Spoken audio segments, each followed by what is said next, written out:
Hello, everyone, and welcome back to another episode of Pokemon Fimbulvetr. I'm your host, the Gold Crow, and with me I have four of my wonderful friends with me. One is going to recap what happened last time with this particular group of people. Yes. So last time on Pokemon Fimbulvetr, we had finished our expedition to the corpse of Belladonna with Ivy and returned with a living Aiden and began to have spats with pretty much everyone. But amongst these deliberations and choices, a few of the standouts were the interactions between Sinbad and Melinda and Proteus and the rest of the dragons, as well as Malcolm and Melinda. Sabrina and Dante had an interaction with each other where they had a dispute about the death of peoples. And then um, our remaining two Sonic Link characters of Loki and Nick had a uh, brief talk with each of the groups, kind of more holistically rather than singling out one person. And now we are going to grab Lowen and head on an expedition towards the gate to speak with the Expedition Society and the Hallowed Flames to see if we can try to get an agreement with them and figure out how to begin diplomatic relations. Very good. All right, so we are with the crew from the air continent, Snow, as they were dubbed. That consists of Malcolm, the Wooloo barbarian, Proteus, the Zorua wizard slash rogue, Dante, the Typhlosion cleric slash monk, and Nicholas, the Floragato bard. They are accompanied by Lowen, who is the younger brother of President Voss of the Ditherium Corporation, uh, in hopes of Lowen has aspirations of defusing this arms race between the clergy, the MDRA, and the ever expanding technology of the scientists and artificers and apothecaries of Loomhalsen. Um, some people within your party want to maneuver him to for a full-on takeover of his older brother's corporation. Um, he seems to just want to diffuse the coming conflicts, but he's slowly being nudged into that other direction. Um, well, I guess I'll ask is how are the characters feeling about this now, entrenched in this sort of coup of the Ditherium Corporation to maneuver this. He's I don't want to call him a kid because he's young. He's probably like a year or two older than Aiden, but it's he's still he's mature for his age. Uh, 6 months older than Proteus or something. yeah. Um.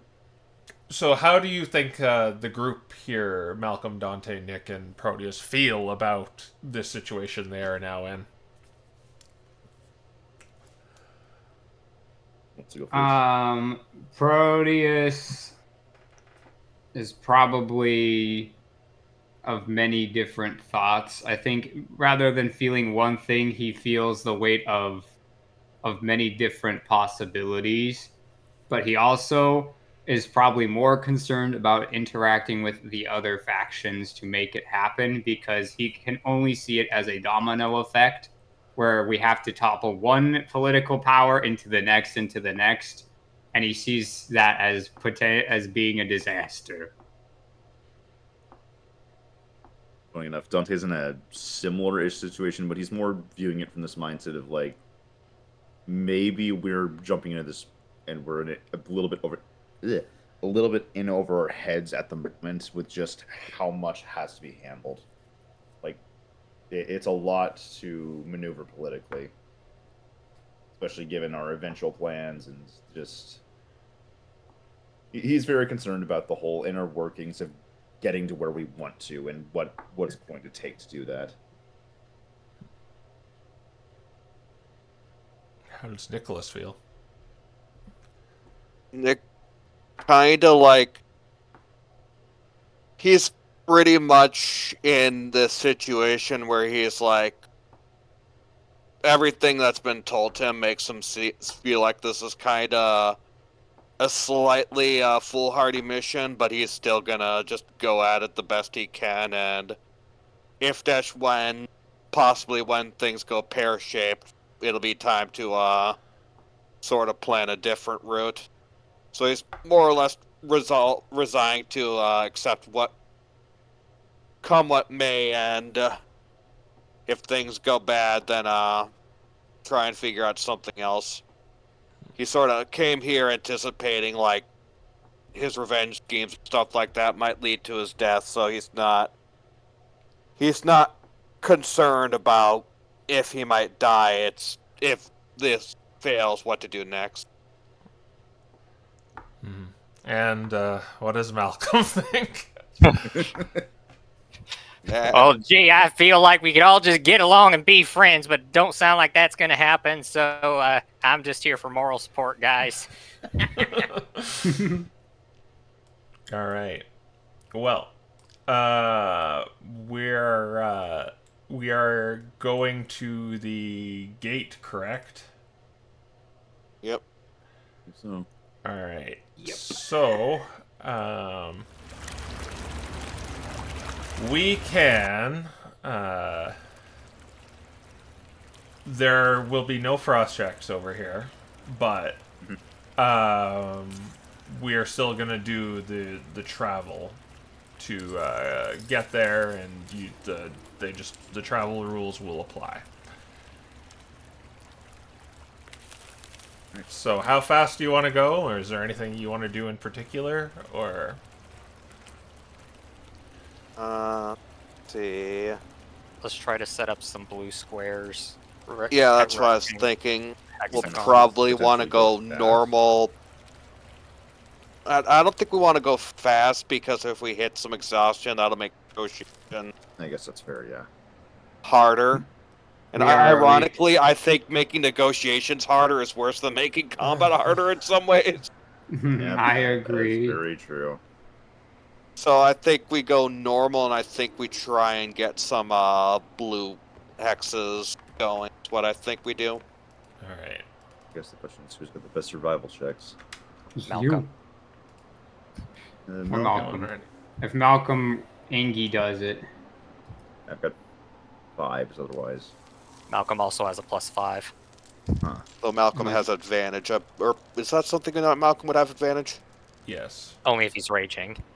Ah, yeah, he's our best if he's angry.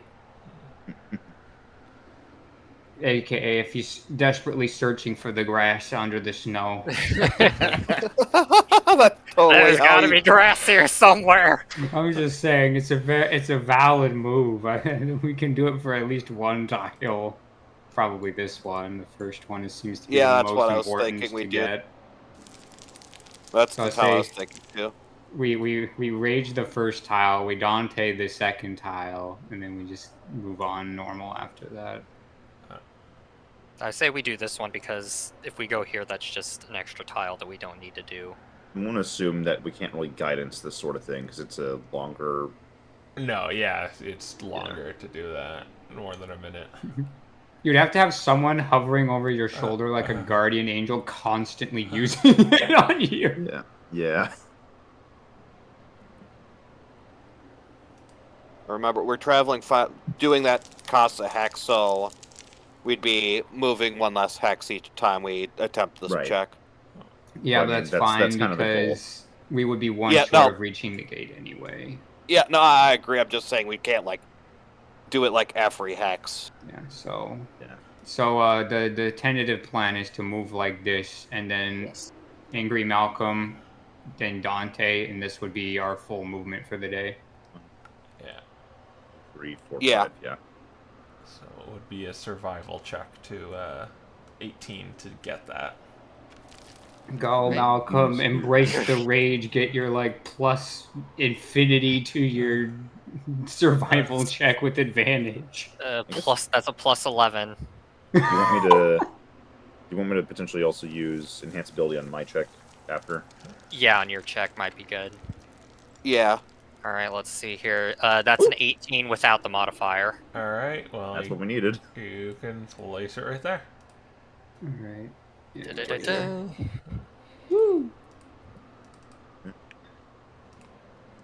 All right. But the Man, big Man, the question, Snow Crew is good at did this. he find any grass? No. It's There's no grass! just frozen stone is what you hit, or frozen soil. I love how Malcolm's preparing these routes entirely in desperation for grass. He just comes out with dirt. Now, casting enhance ability on myself for that, since I get the hour for it, and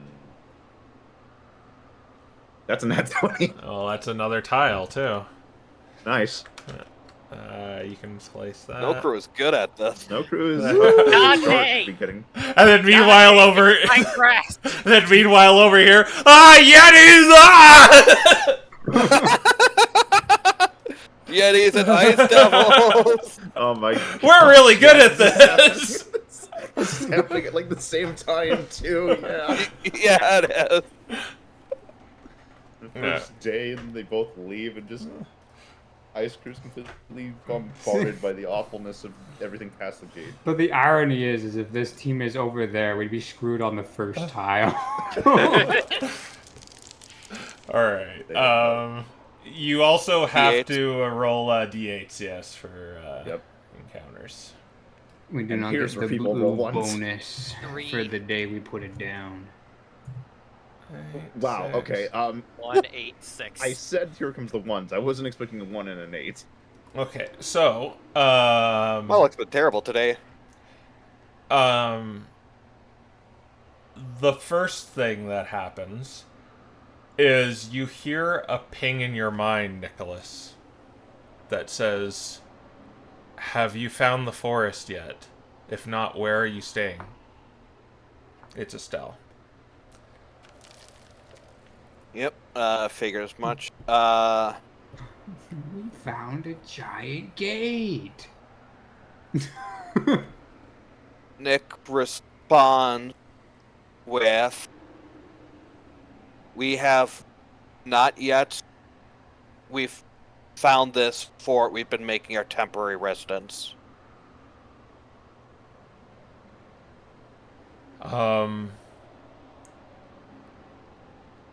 You get another sending. Do you know where this fort? Do you see any other landmarks near this fort? I'm actually thinking what would be around there, and I think Nick's Igloos. response is frozen, small frozen lakes. That's about it. You get one last sending that says, "Try to find the large forest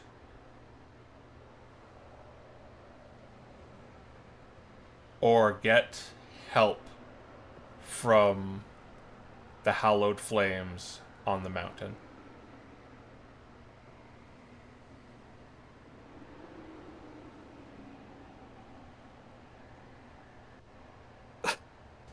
This is kind of fun. Nick takes a second, but he responds, surprised you're that willing for us to get help from the clergy, but if we need it, that might be our best chance. I've noticed the mountain frequently. Not sure if right mountains, but I've noticed mountains frequently. That cut out like Yeah, it's probably it cut off probably somewhere there. All right. But also, while you are conversing with Estelle here, the snowstorm Oh, that's cool. begins to pick up. And it begins getting more and more difficult to see through. It's not a blizzard, but this just storm seemingly came out of nowhere. Okay. May or may not be in a have to cast Nistel's Magic Core on Malcolm situation. Huh? Ugh. Great. Suppose this makes sense. Yeah, you guys told me to do the thing.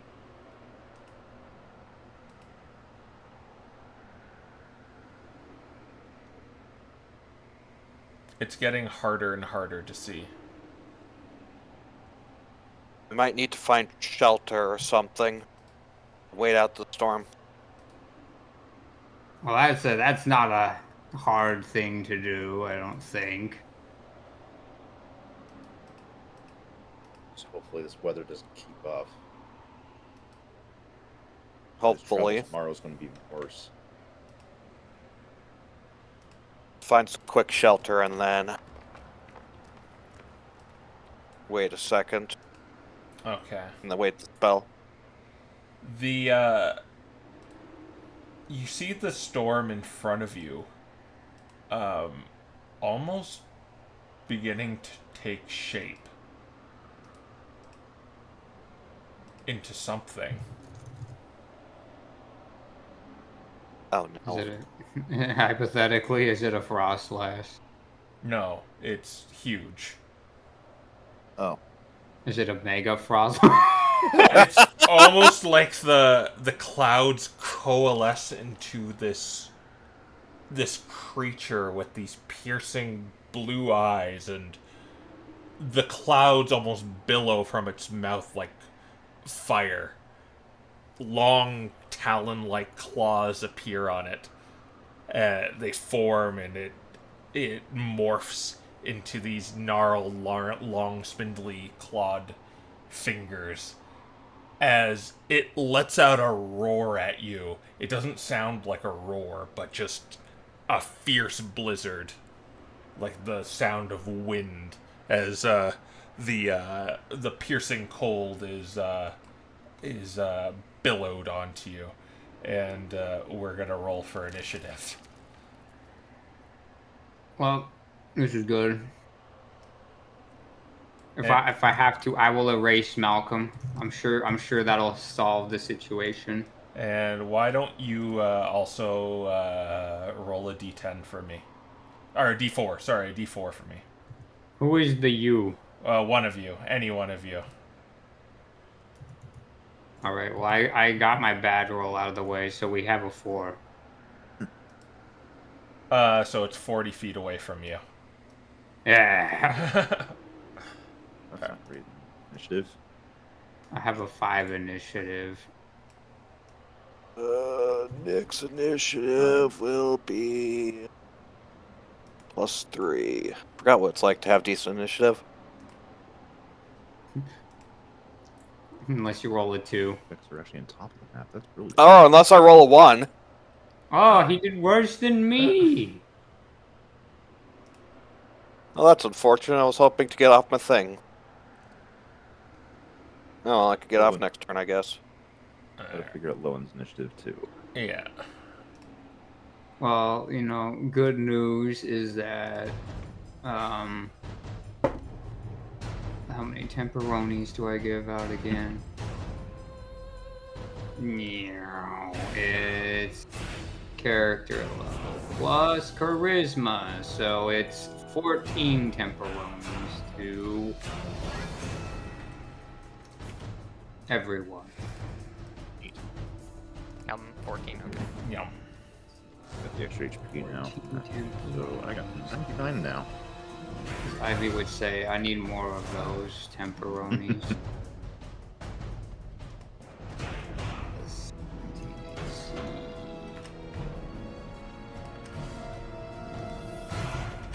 Alright. Let's see. Blow it. He gets a +5, so he's at 20. His, Okay.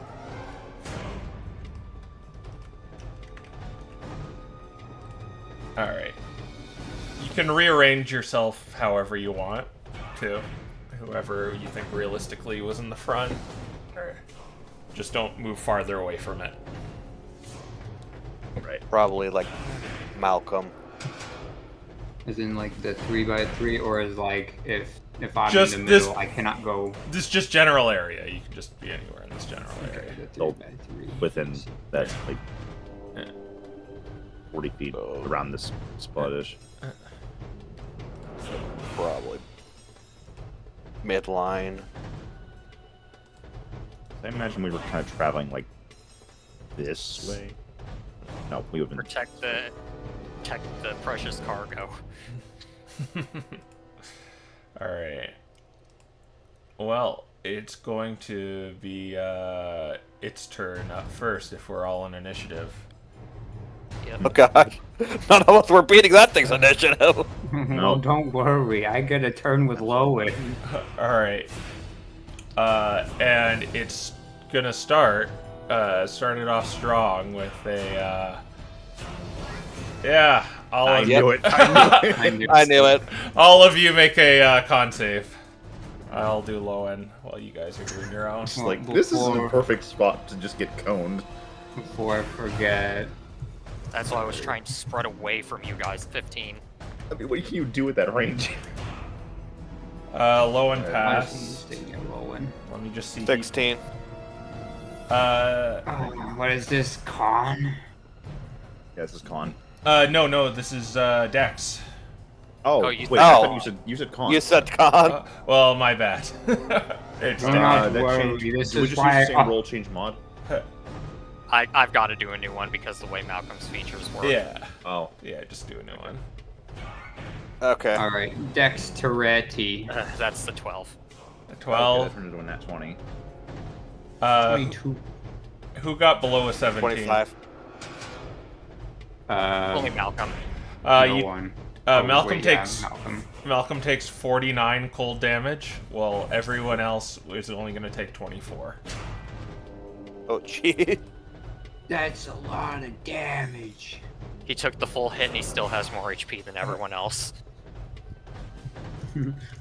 What a surprise. All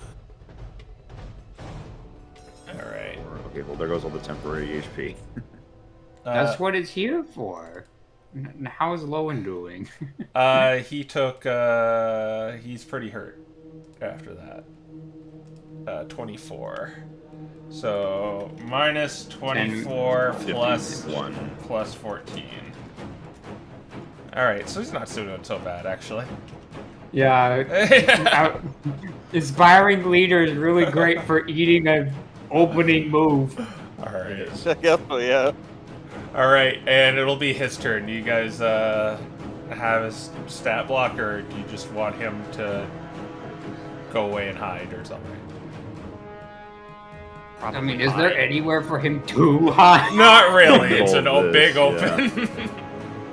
I Yeah, think he's that probably he's So, he wants to just make sure that he's not in melee with it. Actually, I'm just gonna go grab his. I have a sheet right now if you want me to just control him. He has a bunch of like once a 45. day stuff. So Yeah. Yeah. Today is actually pretty good out here, too. So I think he is going to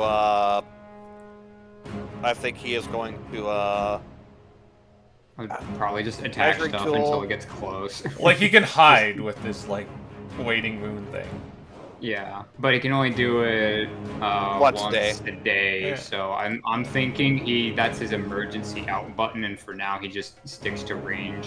All right. I guess Yeah. the question Yeah, is, what so I direction think were he'll we go over heading? there, and then I think he'll do 2 attacks with his Waning Moon range weapon or whatever that thing is. Yeah. You're heading south, but for the sake of just simplicity. South would probably be over this side. Yeah. Figured. Yeah. All right. Yeah. So make an attack roll at this thing then. Okay, that'll be +7 to hit. He's not invisible, so he won't get the bonus to it, but 24. That hits. Alright, and his damage is 1d8 plus 5 piercing.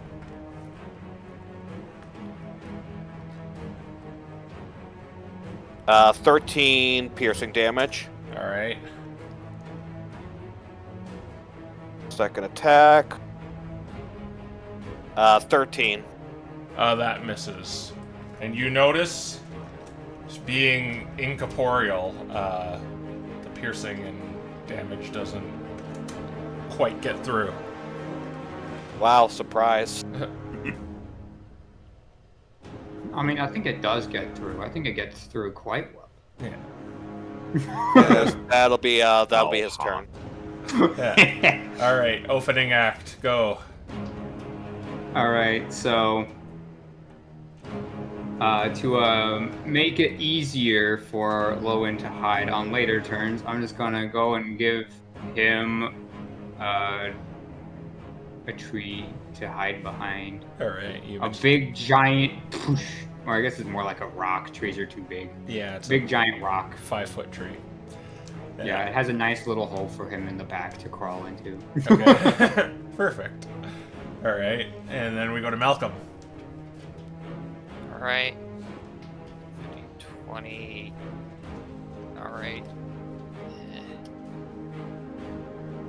Okay, that's an 8. That was almost the explosion.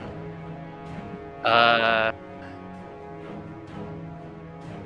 good. My maul now does force damage. Oh. That happened with the ghost dragon too. Nice. That is perfect. He's a ghost killer. All right.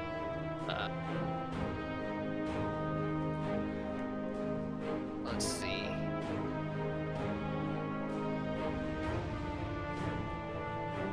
Uh, 25 to hit. That'll hit him.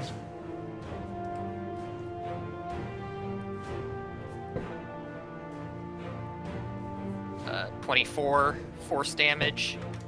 All right. That all goes through. Yep. And a 31 to hit. That also hits. Oh my gosh.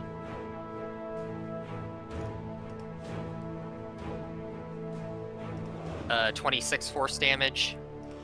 All right. And I don't think it can be knocked over because it's too big. Is that true? It is huge. Let me It check. depends on how if it's topple, he just makes the con save. It Okay. is immune to prone, so. Okay. Yeah, but that's All right. Okay, that's Malcolm's turn. So you rush in and you see like Lowen's dagger just kind of pass through it, but then when you go with the maul, it like connects to this ethereal force, and it's almost like it's sort of like hitting like rubber as you hit the incorporeal form, and it howls in pain again, like the sound of a blizzard, a raging blizzard coming out of its mouth. All right, we go to Dante next. And, yeah, punching's not going to be too great, so instead, just split up. And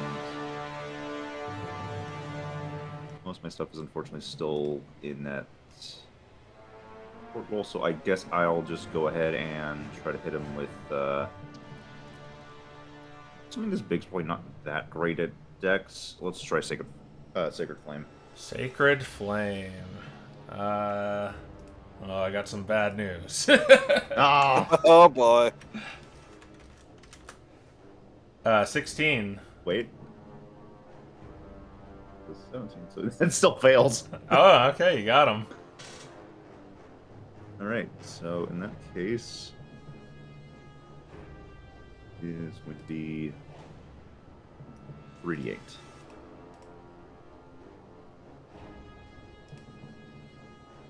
Plus 5.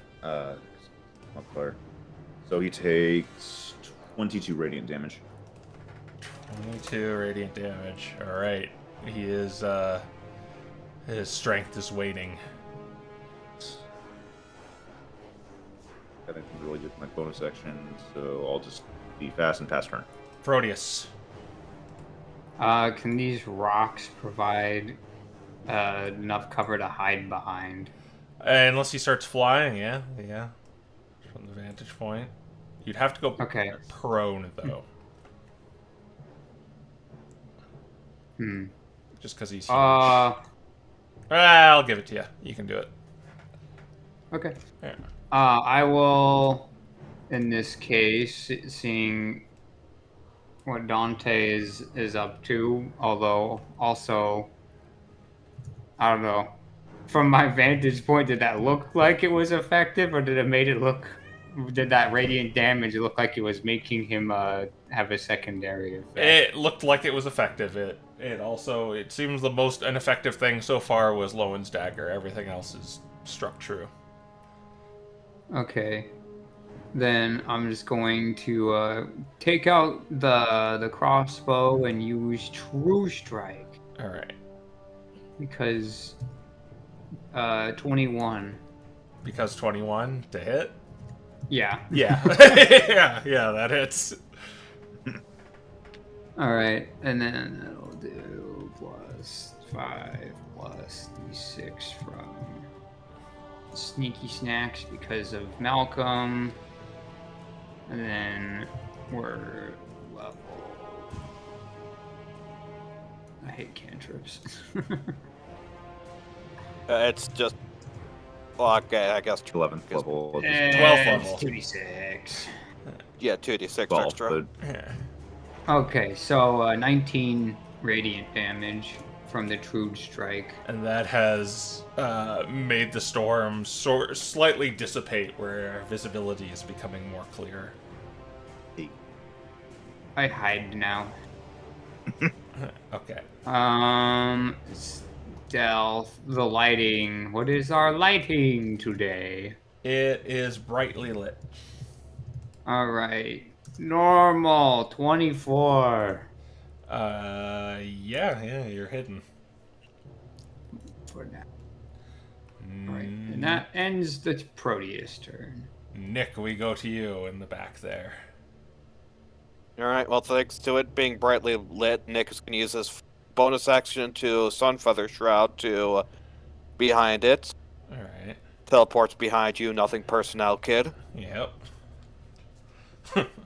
And with his main action, he is going to do what Proteus did and do True Strike. Alright.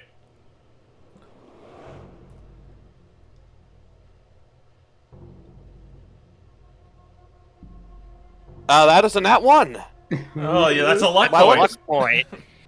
My luck is terrible today. Yeah. Well, you just came off from 4 nat 20s, so.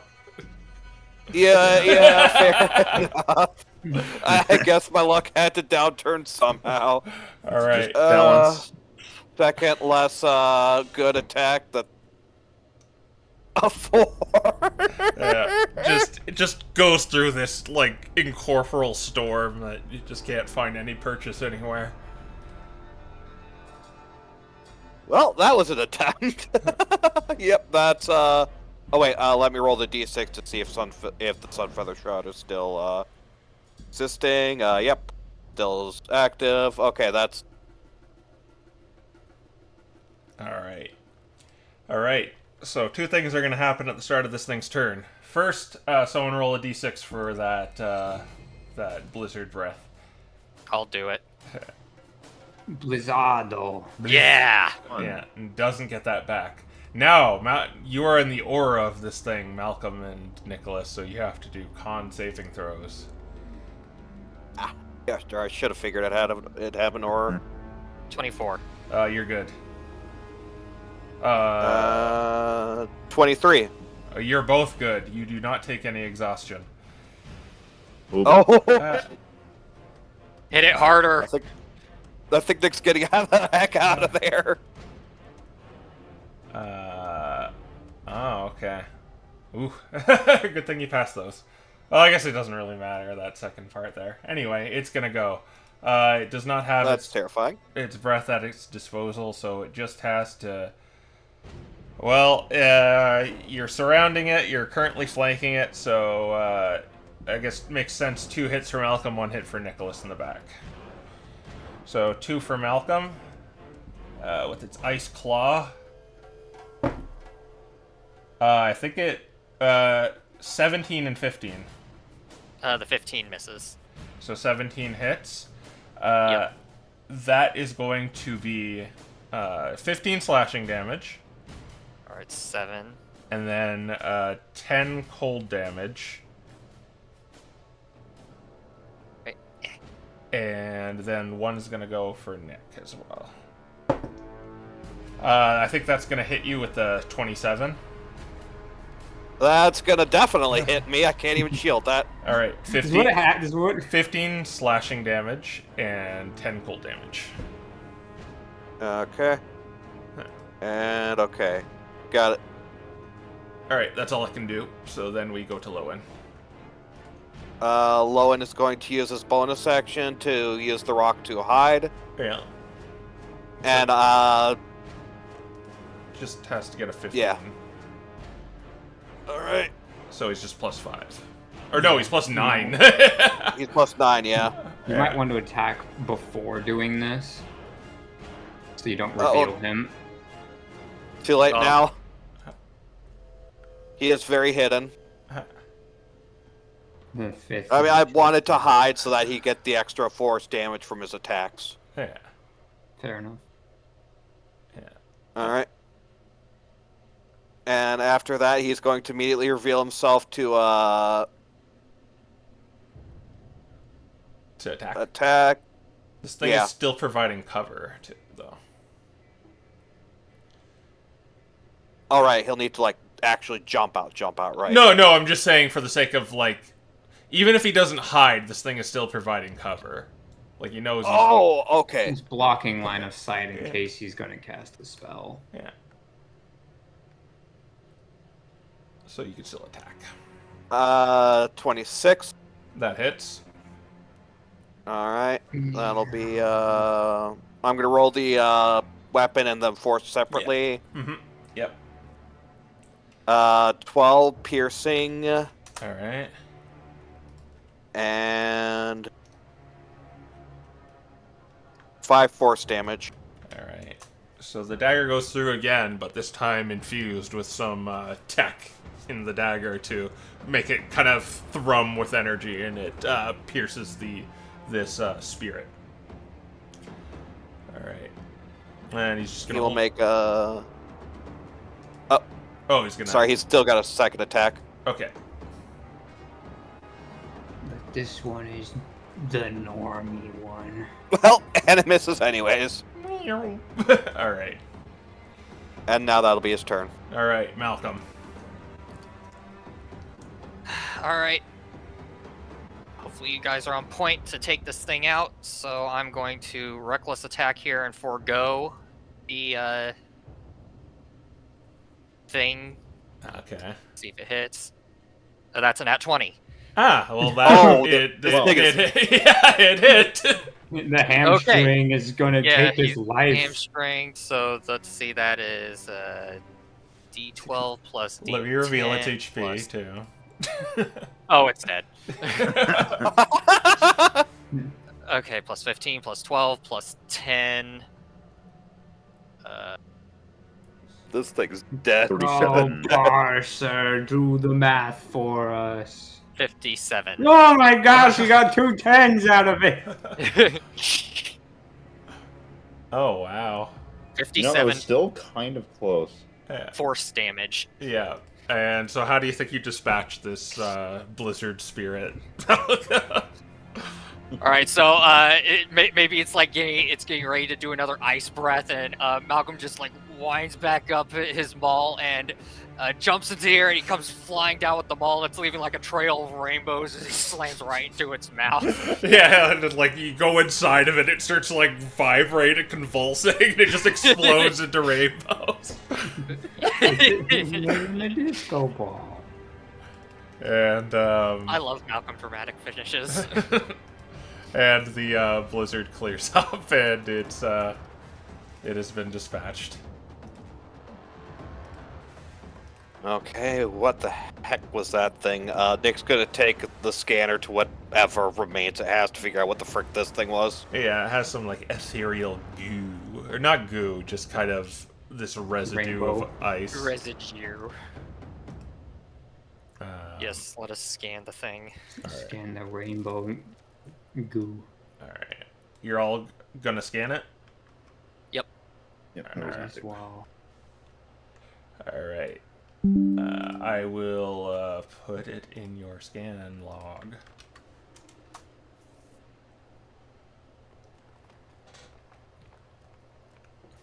Oh gosh, this thing was. Fly speed. Well, it didn't get a Oh, chance boy. to use it. He's the Yeti from the Empire Strikes Back. A lot of resistances.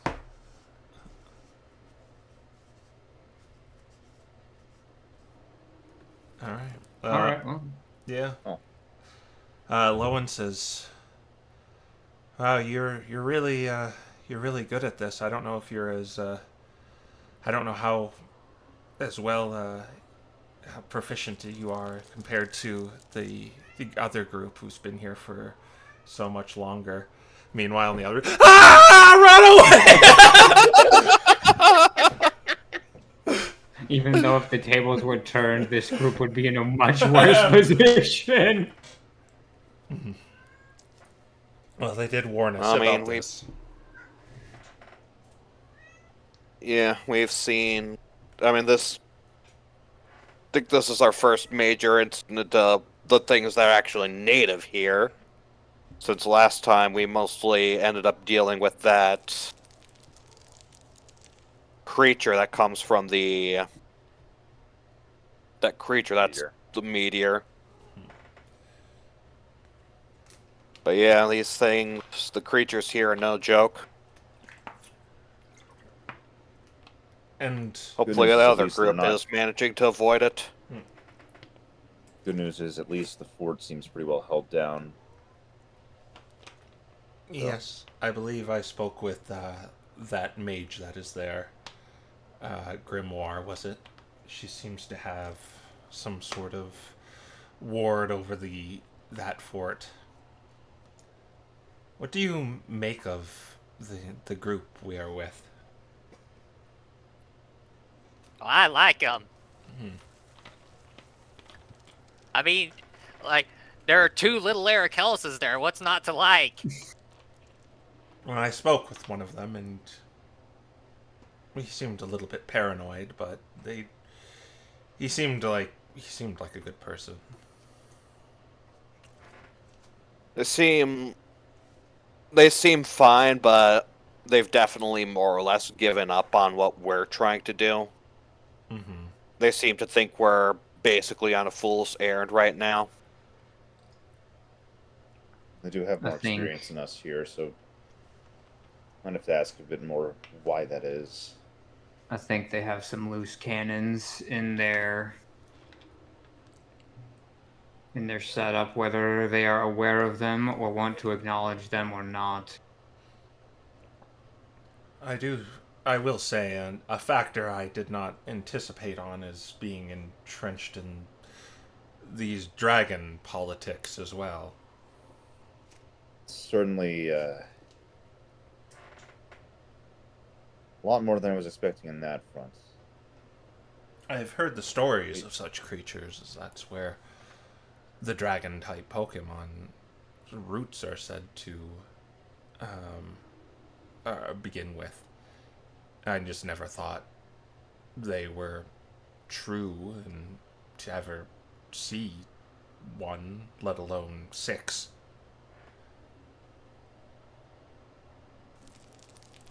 They do 7, seem I to think. be. That crew does seem to be marching to beat those dragons' drum at the moment. Yes, there are 7 dragons, not 6. Well, there was the 5 with them, and then there was the one you brought with us. And then the one Oh, that walked yeah. in the front door. Oh, yeah. I didn't have a chance to meet that one formally. I don't like that one. Mm.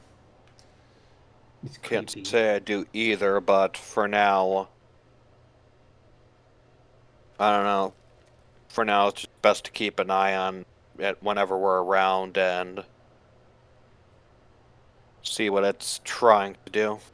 Do you No have... run-ins with Kronos, if that is still Kronos. And who is Coronos? Uh, I've long heard the story I've heard the involving- name brought up several times, but I wasn't made aware who this is. He was a big time dragon guy that was on the stage when we were doing the play, and then I killed him. Well put. Wait, so that He- the play was not... Oh no, that was all real. It was improvised at that point. We were aware that there was likely to be some sort of shenanigans happening during the play, so That was we were the- there partially as bodyguards and partially to ensure that said shenanigans don't end up bearing fruit. I wanted Ivy dead for one reason or another. However, given what we understand of the Bahamut dragon, we suspect that Kronos' goal may have been to create Bahamut to destroy it forever.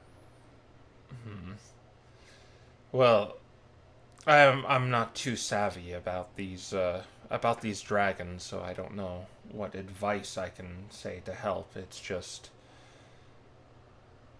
it seems this is just another thing we might have to do in order to secure this place, is to make them happy, since the other group seems to, as Nick put, beating to their drum. Well, the other thing is the Expedition Society might be able to help us in that end, or at the very least give us information that they are not seemingly able to find on their own, so that should help us in both accounts. And we are currently going to a somewhat stronghold, is what I was made to believe by the other group, of where the Hallowed Flames and Expedition Society have brokered some sort of alliance. How do you think we should approach this? That's going to be the complex one. I'm thinking about We have to the entire time find of the walking. nature of their alliance, I think, to understand what it is they're hoping to gain from each other and why. I will allow you 4 to speak on my behalf as well. I will chime in, but you can come in, especially you, he points to you, Nicholas. Be somewhat my advisor if it gets a little difficult to navigate. I hope you know that does not instill us with great confidence, because we have not had the best track record in negotiating. Well, it's more so assisting me. We haven't had the best track record, but, well, if there's a time to suddenly get a good negotiation going, now would be it. I don't know if we'll succeed or not, but if we may as well try. Better to try than just let things go off and the Deuterium's project go off. This question is, where do we even think we'll start with these sorts of talks? Yes. One thing to go into this realizing is Loomhausen wasn't built in a day. We can't demand too much or ask too much of them. We need to build trust, but we cannot let ourselves be walked over. Imagine any one of the factions probably would want a helping hand, but the problem is they have some amount of trade negotiations to an extent I can make with the Expedition Society that would be mutually beneficial. But the Hallowed Flames will pose a significant problem to it. what are you thinking? I'm able to help the Expedition Society learn more about the ruins that they study out here, something that they would kill for, something that they would find extremely valuable, and thus in our relationship. The problem is if I perform that, it is magic, and the Hallowed Flames are not likely to take that from me.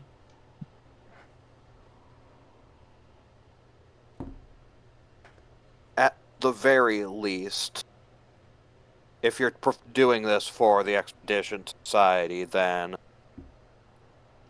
unless the Hal Flames decide that they want to be there for it as well, you would likely only be doing it for a member of the Expedition Society. Yes, though I would still have to find a place to do it with and prove I can do it fast, which asking to show up to a expedition site and help them out is one thing, being able to prove it on the spot is another. Remember, there was the talk I had with Father Nevin back in Halsey University. The fact that Hallowed Flames out here are a bit more on a crusade of sorts rather than what they are doing back on the Earth continent. The only Yeah, thing that I with can that- think of is playing into the hands of our landlords and potentially speak to the Hallowed Flames about throwing a coup of the MDRA. I feel like that might be one of the only things the Hallowed Flames would have interest in.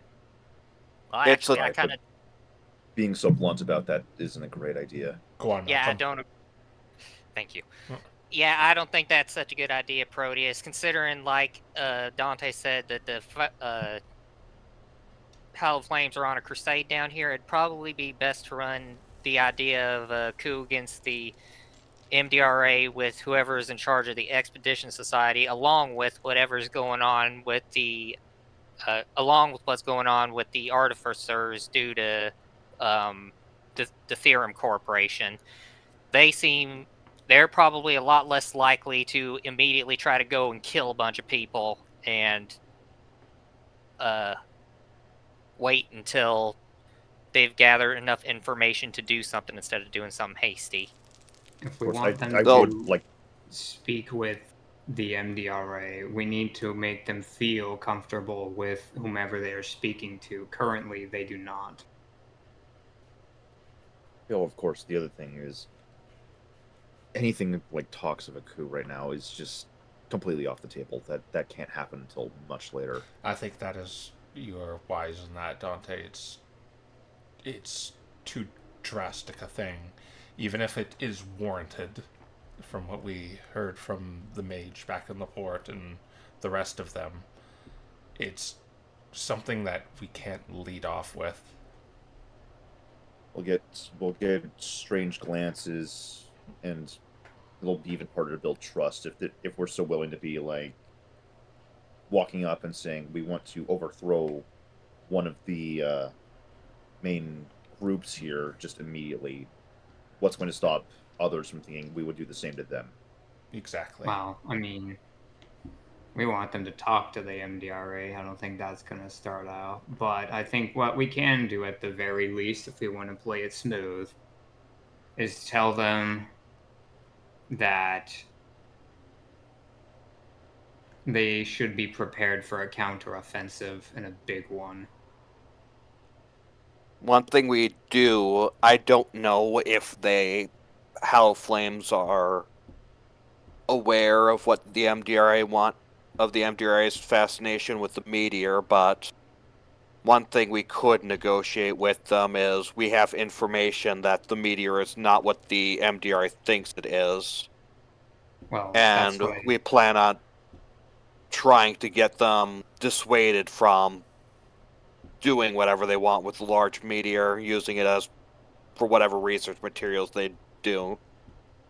Well, that's what I was meaning. The Hallowed Flames have destroyed more of the meteor than every other person that we have met combined. They alone have the most ire of that thing, and they are going to be at the front of a massive assault at some point from that meteor. That is what I wanted to put the negotiations at, actually, is I wanted to remind them that, or at least tell them that they stand on dangerous ground and they will need allies, or the light that they're fighting so hard to protect is going to die. They can't do everything out here alone. Even I was still back at Fort Red, I guess. Well, you were out. You said you saw one of these creatures again during that trip, and it was almost, what, patrolling? Yes. It seemed to be... That means they're on this side of the continent. They're within this side of the continent, past the gate. It's more than just that. They're organized, and they aren't past. They are on both sides of the gate. Well, they could attack I would the assume. Hallowed Flames on a two-frontal assault. Something that they are not prepared for, I imagine. What I was getting at, though, was more that I would imagine most of them would be past the gate on the right side of the continent. But this means they're pushed up this far.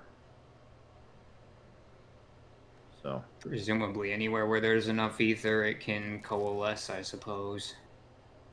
Doesn't help that Deuterium is launching missile heads this way, which means that there could be more ether coming this way. Okay, so let me get this straight. We're going to try to get them to be friends with the MDRA to take on the meteor, and then once they trust the MRA to help them with the meteor, then we pose the idea of the coup. We'll see how things go. For now, we just want to tell them that the meteor is alive and that it is probably going to attack them at some point. We'll give them more reason to start. We want to start small. We want to build our trust with them, and want to build the idea that they need to play a bit nicer.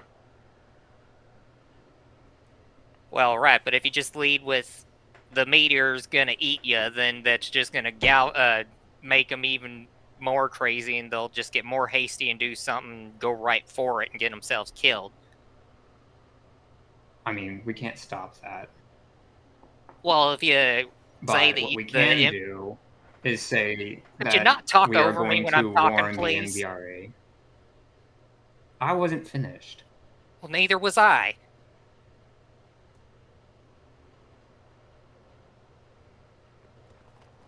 And then Malcolm's rage drops and he just goes back to his wall-eyed. Gestures to Malcolm. Malcolm's wall-eyed now. He's run out of time. He can't be smart anymore. Okay.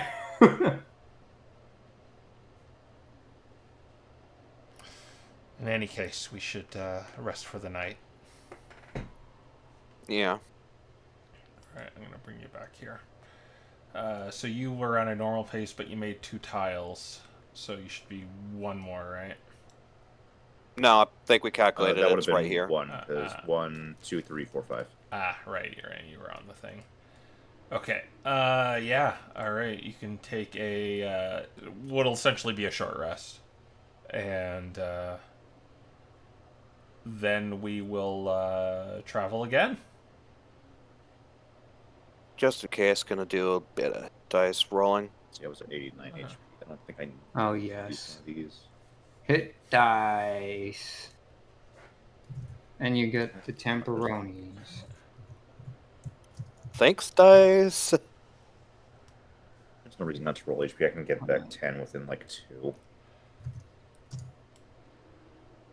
Hopefully. That's basically full HP, so that's fine. Oh, I could have used my gates. I'm not going to roll a second one. That's going to be a huge waste. There we are. I think I'll roll one more, and that should get me good. Okay, I'm 3 from topped off. Man, I have a lot of spells that I need. Oh my goodness. How do wizards live? Yeah, you might want to prepare. You're gonna probably be hitting the gate by nightfall, so you probably want to prepare your spells or whatever. Yeah, well, I can only swap one spell out on the short rest. I think I will exchange a jump. Oh, you just can't for swap on short Dream rest as a cleric. Cottage. You have to wait until a long rest. Yeah. I don't know if we'll need Dream Cottage, but I will take it in case the situation arises. Yeah. Well, I'll let you prepare what you needed since we're switching over to these guys, and you would have left the fort with what you wanted to tackle this with, right? I left the fort with what I wanted. It's just what we ran into there made me say, maybe I want Dream Cottage. So I think in-universe Proteus would be doing the same thing. My number of prepared spells has been off this whole time. I should have like 4 more. Oh, man. What the heck?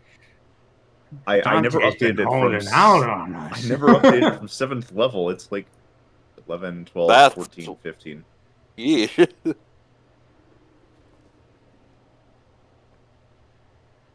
Nick can't change out any spells, so he's pretty much good with what he's good with. Yeah. And I think the main one is like I get greater restoration, of course. But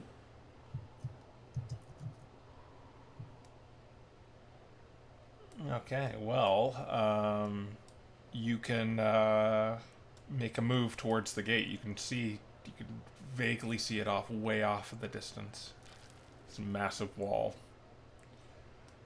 Do we want to do... We can make it with a slow, or we could do a normal and get some more blues. I would say no roll more blues. That's what I'm thinking too. 5. Yeah.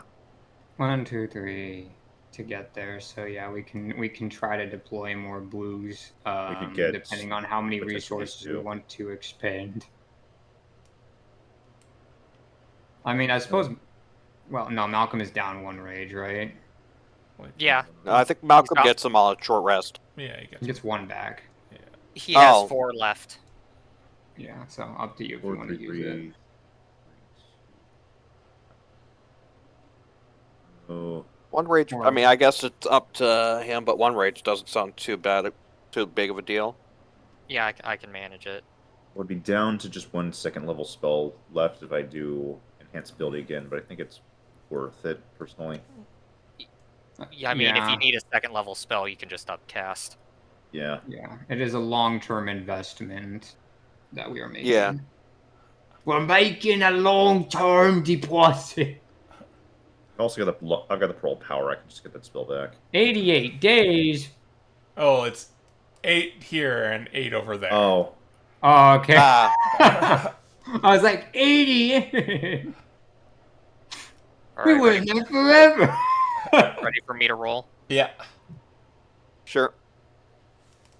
All right, that has a plus 11 to it, so that's over 20. He still gets it. Yeah. Well, yeah. Have a tile. Speedy 20. K1 plus 5.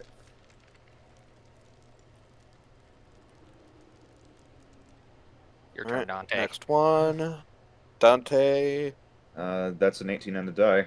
Well, that's another tile on the map. I think we actually got all 4. Yeah. Meanwhile, it's like, okay, let's try to find stuff. I don't know where we are. Struggling. So It badly. is legitimately hilarious that the ice crew is more survivable over there, but they absolutely suck at everything aside from just not taking No, they're just not having a good projects. time. Well, I think you made that one, so. Yeah, we did. So it's all not all doom over there. All right.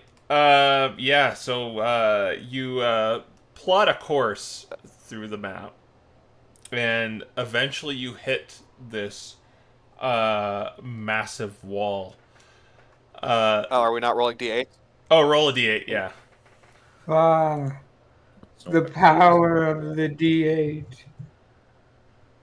2, 5. Ugh. 6. Augury. Augury. 6. You're all good. As you approach this wall, around the surrounding area, it looks like a large scale battle took place here. There's various signs of like debris and wreckage, battering rams just kind of left on the ground.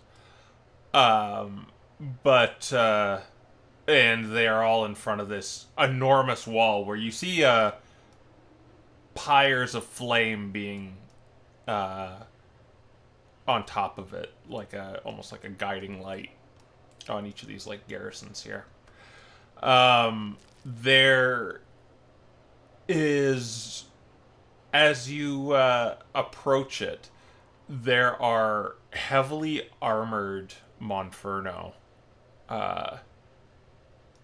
at a portcullis, and they see you approaching. Hey, Crow, can I roll hit dice for the short rest that we took? Yeah, sure. Okay, thank you. Huh. I'll be doing that while you guys continue. All right.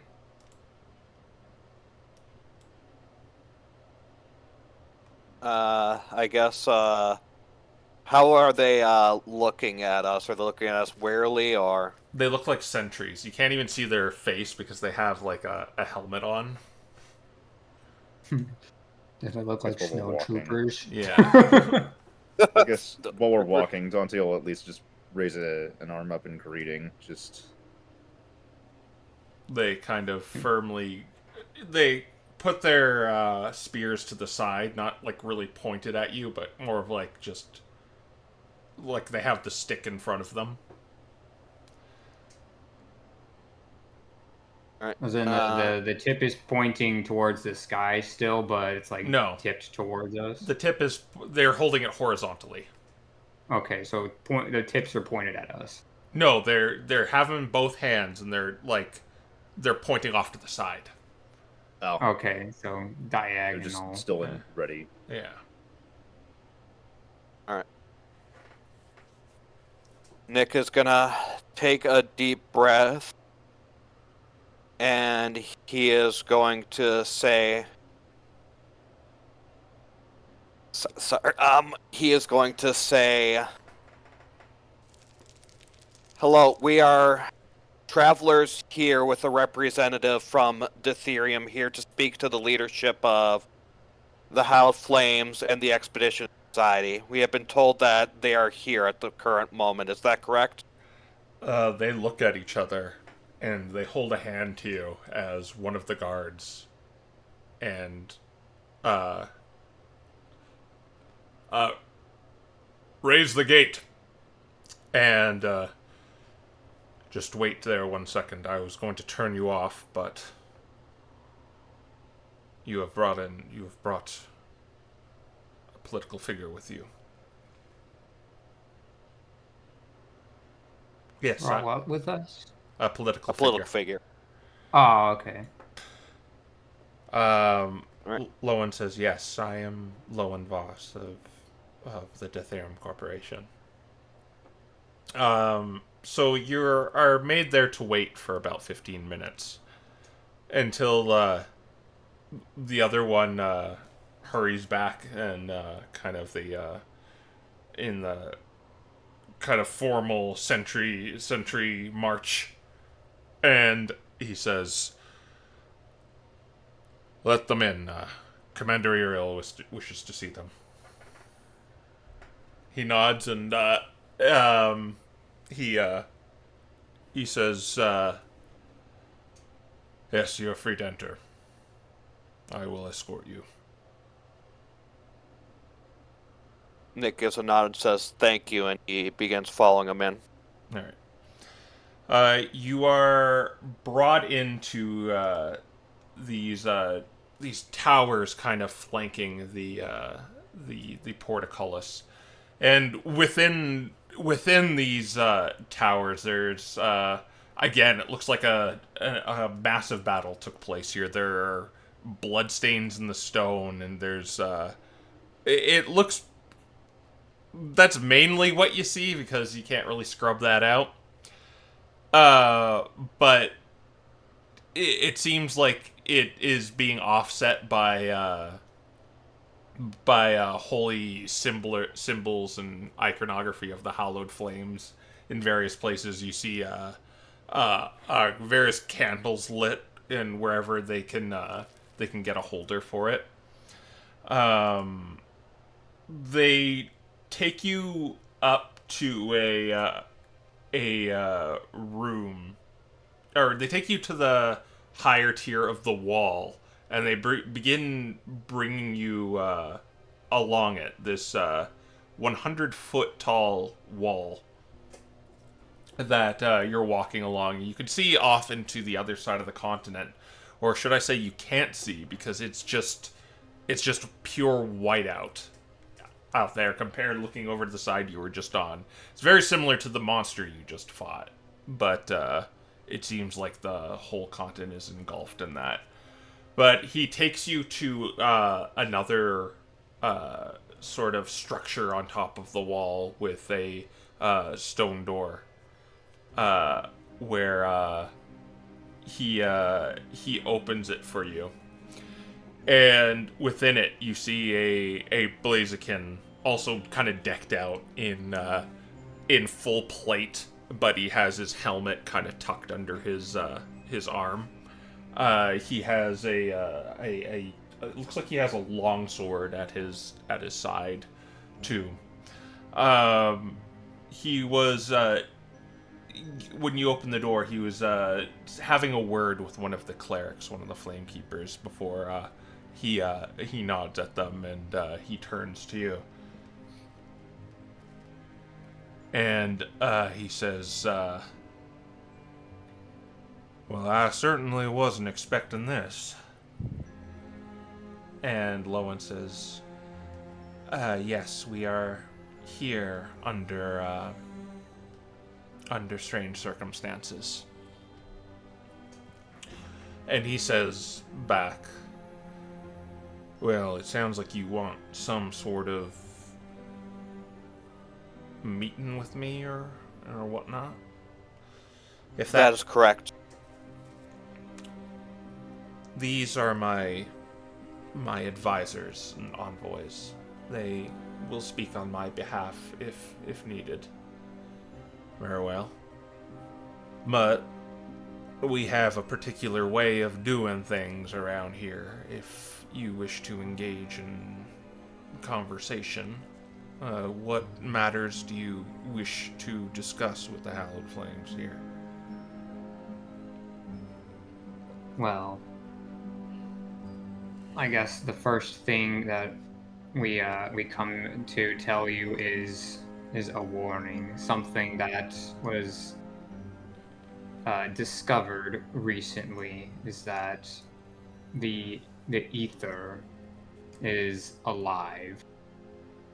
Well, you might want to hold your horses before we start talking, because we have to go to a particular room. Because here, as long as you're under our roof, when we speak, we want nothing but the truth to be heard in our halls. Otherwise, you don't have any right being here. So, I hope you wouldn't mind being subjected to something to compel you to do that. Zone of Truth, I'm well aware of the spell. I'm willing to be subjected under it. Well, you can. I have some duties. You're coming a little unprompted, and I have some duties to attend to. But I'd be more than happy to hear you out and speak with you. You have piqued my interest in what you have said, in particular, as he said, Proteus. Very well. Would Very you like us well. to wait here for when you're done with your duties?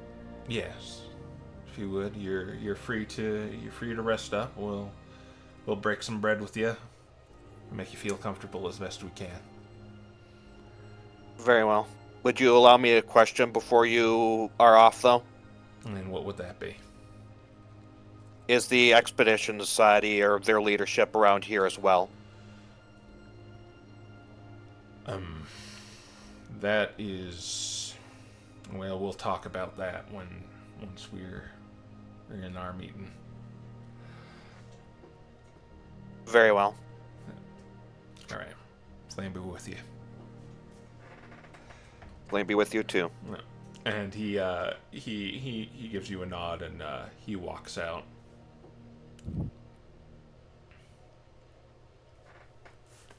They leave you relatively alone. They give you some food to consume for your travels, and give you some blankets and other things to stave off the cold weather. Is there anything you wish to discuss with each other before you head to this meeting place? Are we currently alone? You're relatively like a servant comes in every now and then and gives you food. If you want Okay. to discuss anything topical, you know what to ask of me. Well, for now, I guess the most important thing is just looks like their situation with the Expedition Society isn't as good circumstances as we were led to believe. What you notice, though, is there are still members of the Expedition Society here. Perhaps it's something to do with their leadership or something. Either way, we'll try to get to the bottom of it. If I remember right, their leader is Apollo, if the flyer we saw in Bloomhalsen was anything to go by.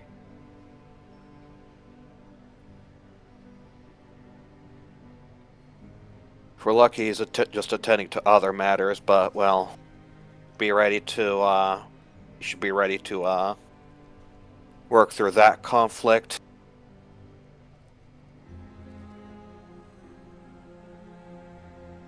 If you have your opening statement ready, Lowen, because you have to make the best first impression out of all of us. Yes. So what do you suggest I should start off with? I believe bringing a warning would be the best way to tell them why we came here in such urgency. Yeah. All right. Why we would take an airship without due cause. All right. Assuming they're aware of that, they didn't seem to And do anything to us related to that, which was one of my worries. I do worry about this spell that we have to subject ourselves to. I know the way the hallowed flames work, and they're gonna try and get more out of you than this conversation while you're under such a thing. Just because you have to say the truth doesn't mean you have to say anything. Yes, but Not saying that they that will means boil justice it down is to a mission. yes or no answer, and they'll take your silence as, well, the contrary. You still. Not saying anything is as much of an admission of guilt in the right circumstance.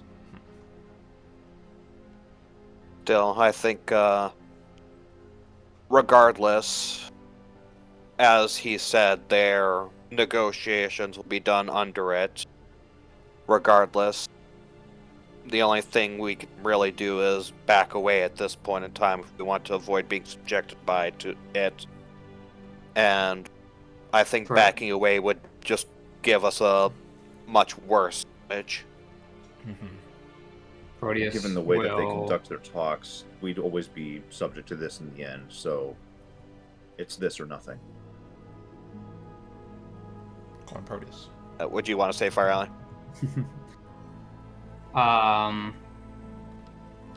Kind of hearing as the topic starts to change pace into a more sensitive topic. He's going to cast Zone of Discretion before we got too deep into the. Maybe we don't want to subject ourselves to the one thing that they want under this place at all times. And that will be a 2nd level spell slot knocked off, and then after it's around us, so no one of the clergy can hear us because I don't want them to, Proteus will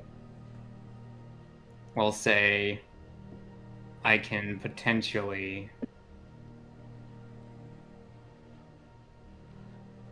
I have not tried this before. It's risky, but if there is something that you are really worried about, I think I can manage to make you slip under the guise of having the effect. You would have to pass it through normal means, as in your will would have to be strong enough to break it, but then I can make it feel or seem like you were subjected to it. I'm not entirely sure if it would work, but I think it would if things lined up in the way they need to. Lowen says, I don't have anything in particular I can think at the moment I want to hide, but I'm just wondering if you four might, as until a few days ago I did not know you were housing a dragon. Now 5 more, 6 more. Yeah. Sure, there's plenty of things they could ask that we might not want revealed, so it may be prudent to have at least one of us under it to answer group questions that we may want to hide, but What's going to stop them from just asking all of us as a group and not just one person? Yeah, the thing is I'm with Nistel's magic aura. I believe if I use it in the same moment they cast Zone of Truth, I can mask the aura signature of their spell to make it seem like one failed rather than succeeded in slipping by the spell. However, I would then only be able to do it on one person. I feel it's an unfortunate risk that might just sour things immediately if we even attempt that. Might be do you something believe you would that- even be able to cast it without their notice? That's my other concern. Depends. On myself, I think I'm pretty confident I could do it because everything that I need for it is on myself. But for someone else, I would have to touch you, which is more complicated. Let me also just put forth a reasonable hypothetical. What if you answer the first question and we're asked as a group and your answer differs from everyone else's? Yeah, what if they pull an Arachilus on us?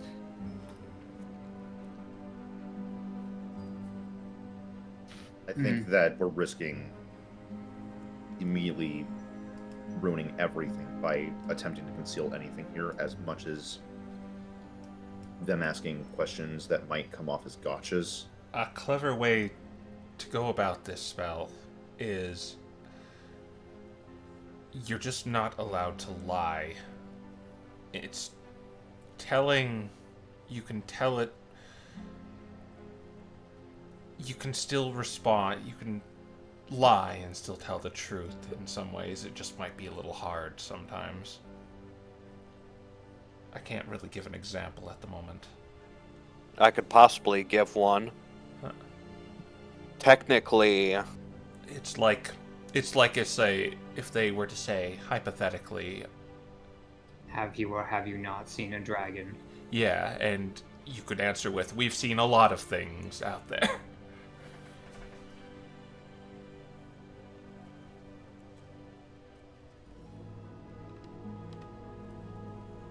Or you can bring context to shape it more to your liking. They might I just worry that reassert- roundabout answers are something they're going to be very familiar with if they're so used to this sort of spell. perhaps, but I mean, the I other think thing we'll- I can say is I have seen a dragon on my stage play. I think we're going to be playing with fire regardless. We just need to Wow. be careful on what we say or don't say. Well, my Flame opinion is in still the stands name. that my opinion still stands that I don't think we want to risk this masking, and I agree with Dante. if I don't one think it would person be- is able to just ignore this spell entirely, it's going to seem odd that their questions suddenly are just different from everyone else's. I think it would be not wise to do it at this stage, given how little they know about us. I think that the questions they ask will not be as hard as they will become. But I think as they get harder, we need to be more tactical about who we send in and how Like, in order to have the best way through. I know exactly what they're going to lead off with is how we got here. We took an airship urgently.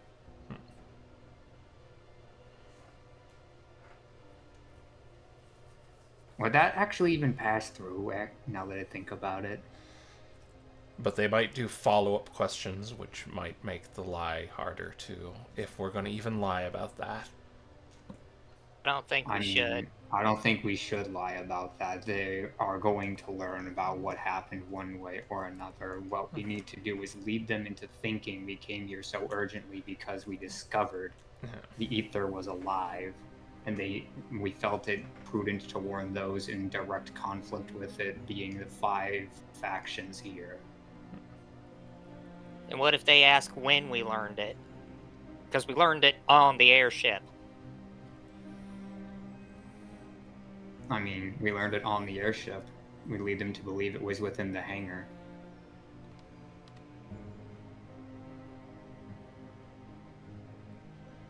If anything else, we could say we destroyed it because we did, which made it so what was coming alive could not finish its work, and we took it to a safe place outside of Loomhalsen.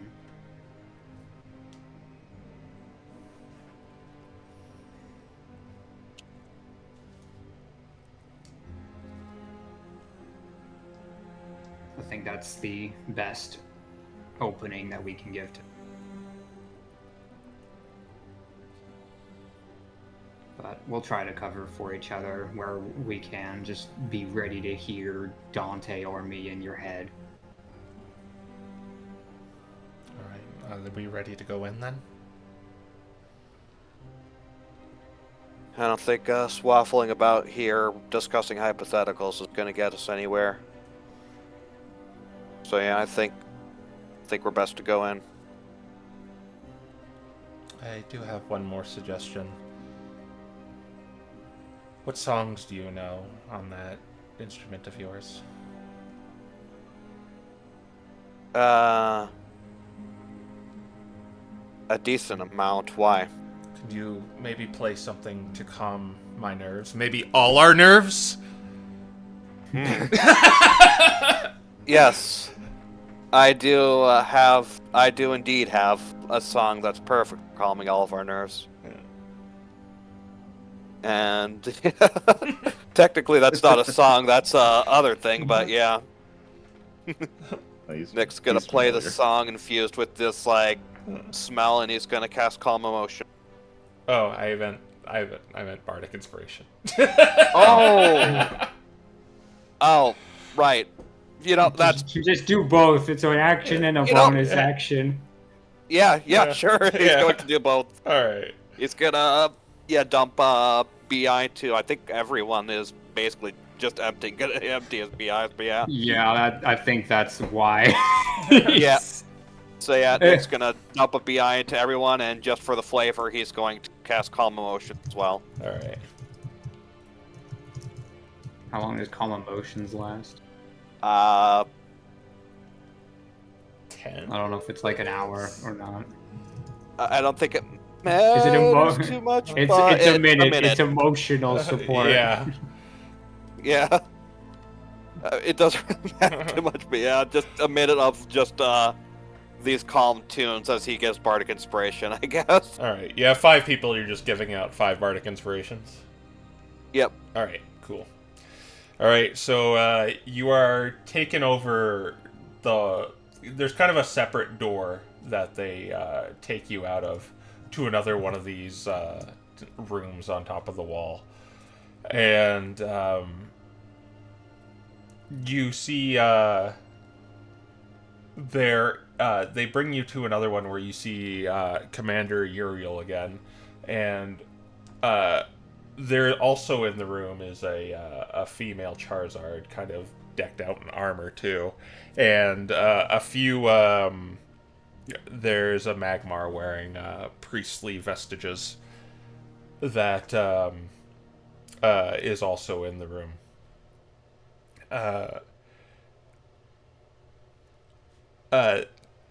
When you go in the room, Uriel says, "This is my lieutenant. This is Lieutenant Brunhilde. She's leading my men out here. She's done good work for us." And she says, "It's a pleasure to meet you." Pleasure. You too. And this is one of the Flame Keepers. His name is Larry.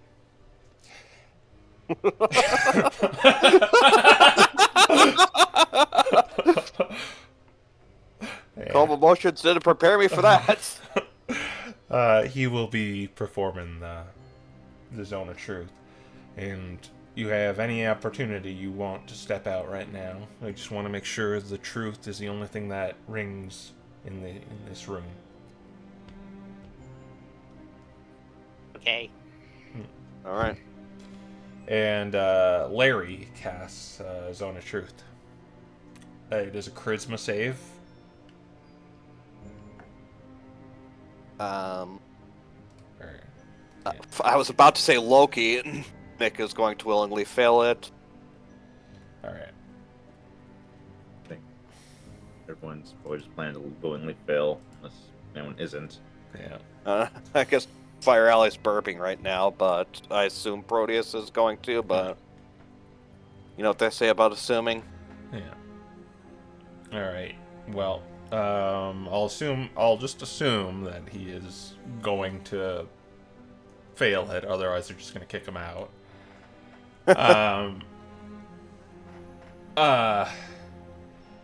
He says to you, well, now that we're settled in and cozy in this room, why have you come here? And We have come. yeah, go on. Oh. I think we're both. Okay, anyways, Nick starts with, we have come to deliver a grave warning about the ether that's important to everyone currently residing within the ice continent. And what would that warning be? That is dangerous stuff. I'm surprised you know about it. Where'd you guys come from? You're obviously with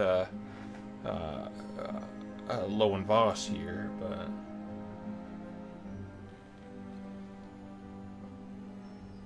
We discovered that the ether is alive. alive. Yes, the ether itself is has an organized conscious entity leading it. And it holds those who have destroyed it in contempt. We have come to you guys first because from what we've been told, you guys have made it your mission to destroy the ether, and because of that, this entity will more than likely target you you and the Howl Flames the most aggressively. Now, you are correct in that assessment. We have been destroying that foul stuff for months now. And we've been around it long enough to know that it is capable of magical induced hallucinations. Are you sure that you're not just seeing things? Because we believe you in that it is dangerous stuff. It's foul stuff. But how do you know it's alive? And you did not just seeing phantoms conjured by it. Do you have any proof?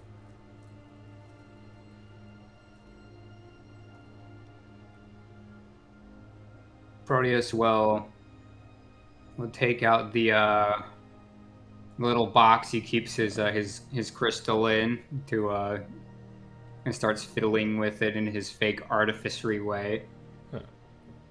And then displays the picture he took of it fighting Nick on the ice continent and says, I captured this picto of it when we first arrived here.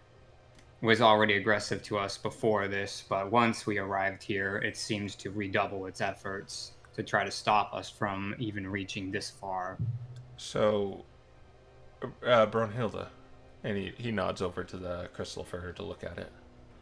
And she begins looking at it, and a look of concern goes on her face when she sees this creature kind of...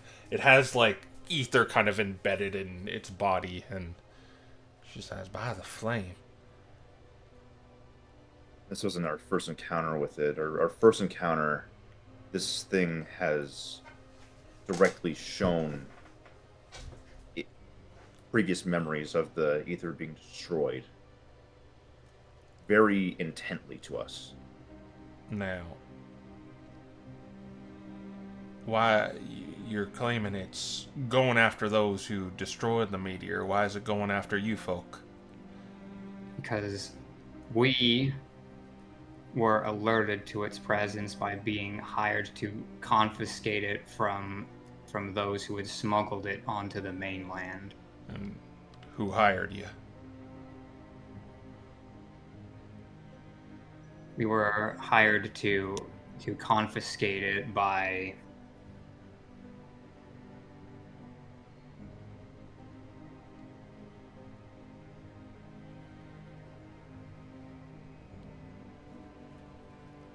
We were hired to confiscate it by a... Actually, I don't know what Estelle's ranking is, but... by a member of the MDRA who feared that the leak would cause mass panic. The MDRA. And it seems like our worst fears have come true, and this foul stone has found its way over to the continent. but we were confiscating it from Dithyrum, from those within, or I should say, those exploiting the resources of Dithyrum. And we have removed, eliminated, isolated, and contained as much as we could and as much as we can. But as we did this, its ire towards us only grew. And at the end of it, we realized that the danger posed by it was greatest here.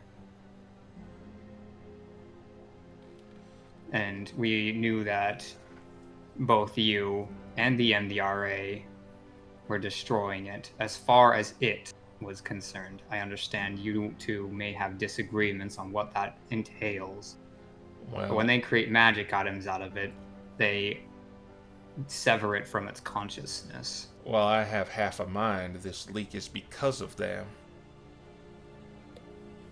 Got It any is. proof of that? They listen, son. They can't get enough of this rock. They're sick. They have a sickness over this rock. I don't hate them. I pity them. I didn't hear any proof there. Hold on. We found a Yes. shipping order that did not trace to the MDRA. If anything, it has ties to a QM and GD.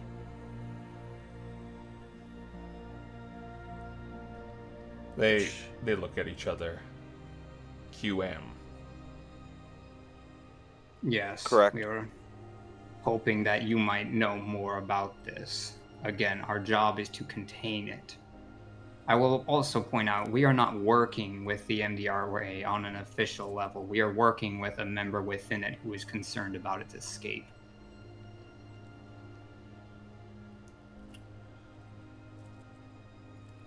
You may trust us as much as you wish, but as the very nature of your spell has proven, we speak the truth. The MDRA does not want this leaking out any more than you do. Well, color me interested. I'd be willing to hear this contact you have of the MDRA speak more of this.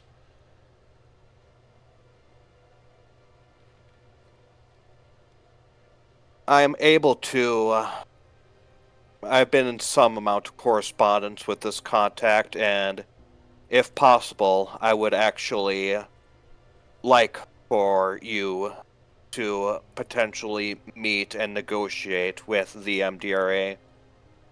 We are, with the danger that this meter poses, all organizations need to be ready and prepared to work together. Otherwise, we will all fall to the threat this thing poses.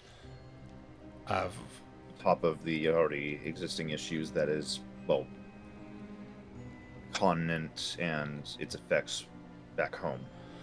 Well, I'll ask you this: where do you stand on this stone, this ether, as they call it? What do you Proteus shrugs. What do you think should be done with it? I think trying to destroy its great core would be cataclysmic in nature. It's either going to congeal into a consciousness to create a titan the world has never seen before, or it's going to create such a catastrophic explosion that it could very well wipe out everyone on this continent. The immediate solution is admittedly hard to see. Both destroying it or rendering tools from it seem to still upset it, even if, well, they are just the same result to it. So I do not think that they could create an artifact from the core in a time faster than it would retaliate. We are at a point where what to do with the ether is something that needs to be seen. We need to figure out how best to deal with it before we can make any solid statements, because any rash action against it is likely to end in death and destruction. Well, the more people you invest in destroying it just means more people that it'll target, as much as it's more to deal with it. well, I'm not saying destroying it's a bad idea. I'm just saying there are risks involved. Well, let me tell you something. I'm gonna have to draw a hard line, and the only way to deal with this stuff is to eradicate its presence. Because you know what those MDRA mages did with that meteor. They made a bomb and threatened the chief of the Expedition Society with it. The MDRA did? Yes.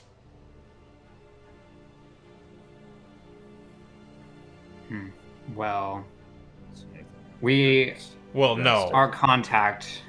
No, is that far- isn't true.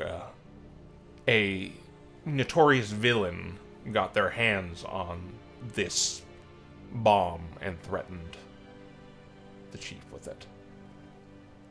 So said villain acquired it from the MDRA through some means. I'm Yes. going to assume they didn't just simply hand it over. Well, they had to have sold it to her. That's the only way I could see they could have gotten their hands on such a thing. I suppose it would depend on whom the fashioner is. Some of them make it for more benign things. Some of it make it for apparently weapons of mass destruction.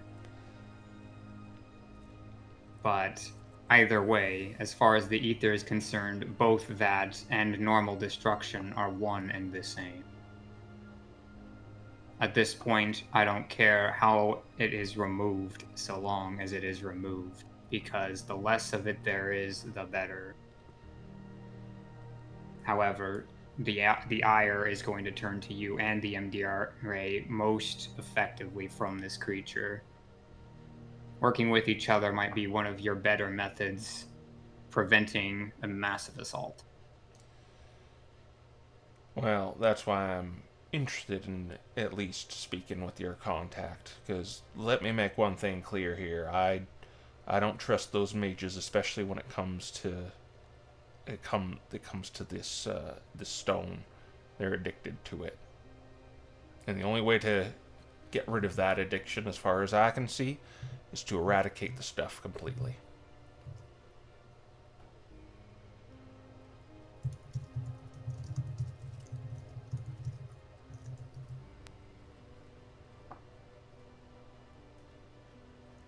In order to know the most, we would have to try to find the organized consciousness of it, though I imagine that's very clearly its epicenter.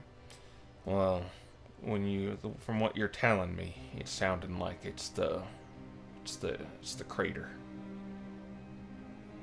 That's my guess, but I can't be certain how it organizes itself under its minions or thralls or whatever we want to call those things. Unfortunately, we're at a bit of a standstill at this juncture here. It is treacherous out there in many ways than one. I lost 6 good souls that I sent out there. The guilt has weighed on me. I sent 2 of my best soldiers and my best flamekeeper and 4 adventurers, and well, only one came back and told the tale of how they met their demise there, and we lost our artifact.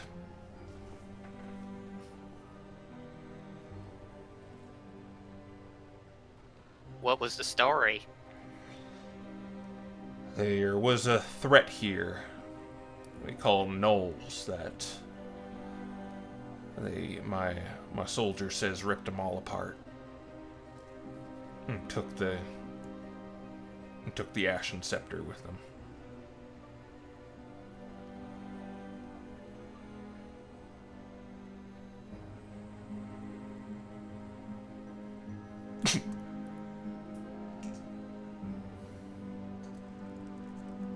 Well, your current impasse will likely remain as it is for a while. It's hard to know what exactly will make it more accessible aside from extra help.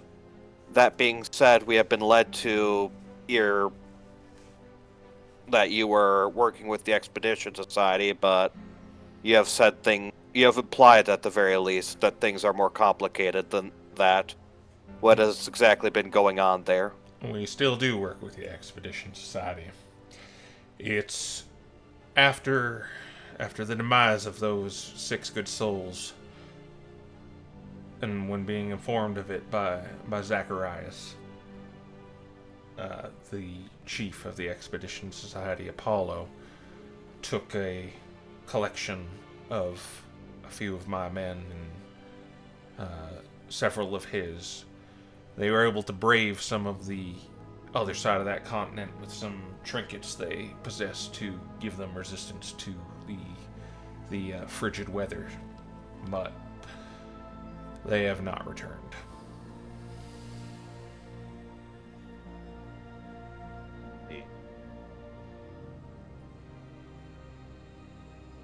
I see.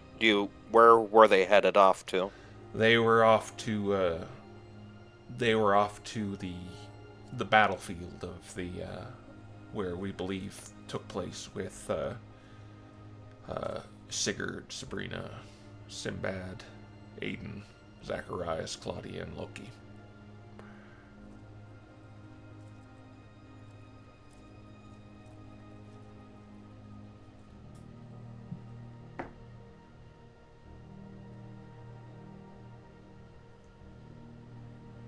How long ago did they leave? They left as soon as Zacharias came back, which was about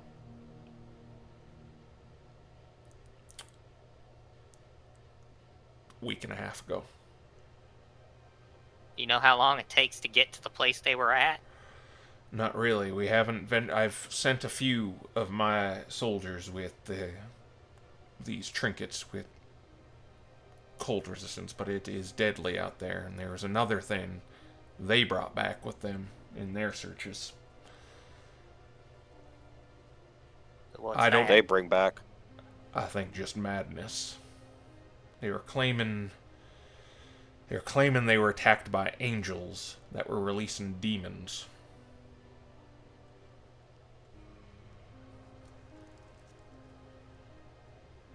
Well, can't say that I know all of the details of how that could be. I can't either. I think it's just the madness of going out there into that wild beyond. It's infused with that stone, and that's why I was wary if what you were saying was actually true.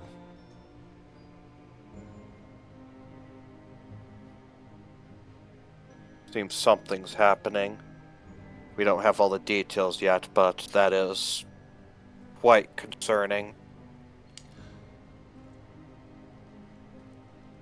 I have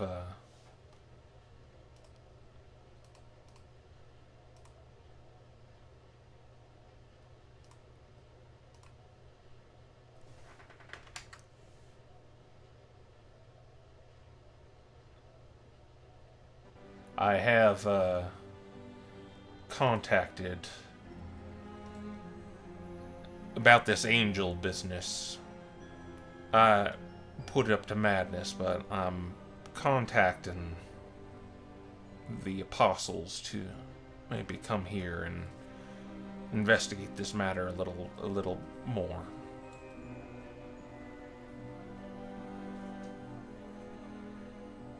You have a contact where?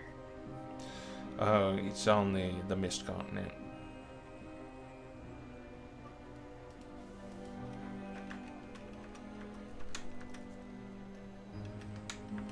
It's a far distance away. Yes, my flame keepers are able to have contact with them.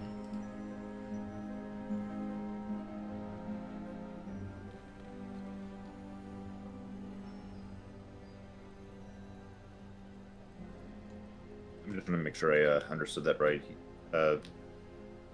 Euro was saying specifically that there were apostles from this continent that Yeah. were headed this way, or just that you They're headed here. them? Yeah.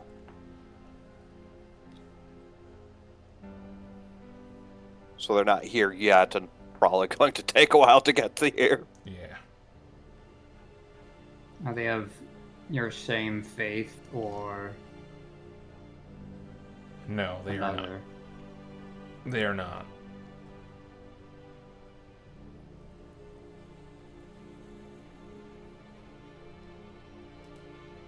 When do you expect their arrival? Well, I got the claims of these angels about 4 days ago. So they might take another week to get here.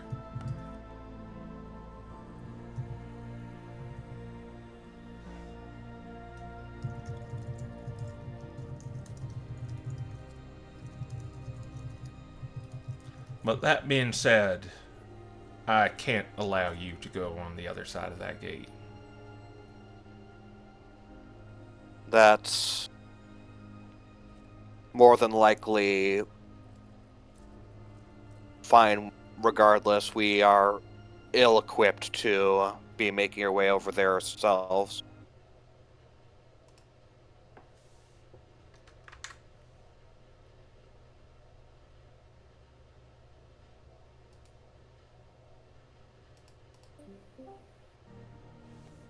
What was the last thing you heard? Making our way over there ourselves, or something. Hey, or just repeat it. Oh, okay, yeah, Nick said that's fine. We are ill-equipped to... We are not prepared to make our way over there ourselves. You mentioned that sounds like you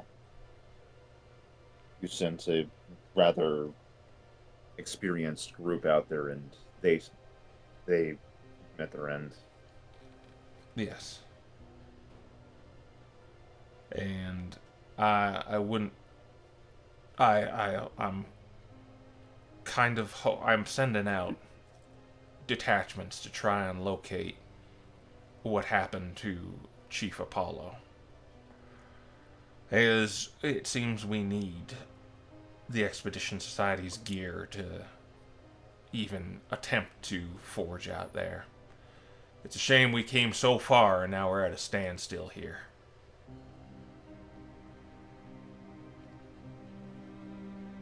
Well, trying to find,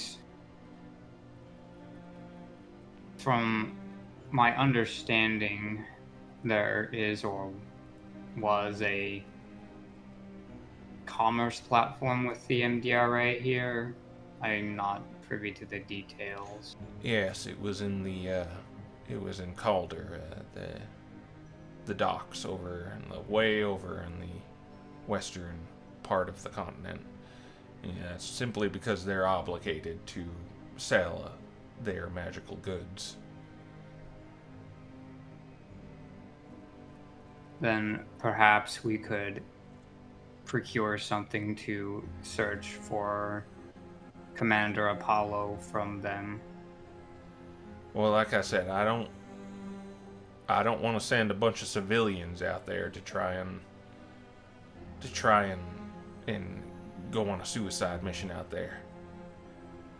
I lost experienced travelers and veterans in my ranks, and the highest rank in Flamekeeper. It would weigh so much on my conscience if something happened to you out there. I think that our greater goal would more be in being in finding him rather than saving him. Well, I hope we can save him. I'm not going to give up hope that I'm not going to say he's dead out there. So once you do that, you've already lost. Because we are good at finding things. We were not hired to destroy and detain the ether because we couldn't find it. We can find people too. That was part of the job. Yes, but have you experienced anything like what's out there, as he points to the direction of the eastern part of the continent.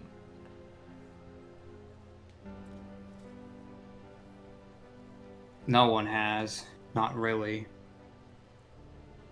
But that's why it's important to find anyone who has more experience.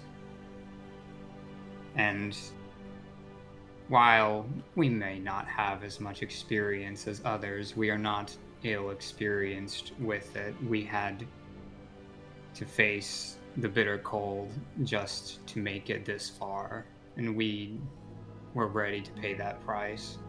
And how did you get here?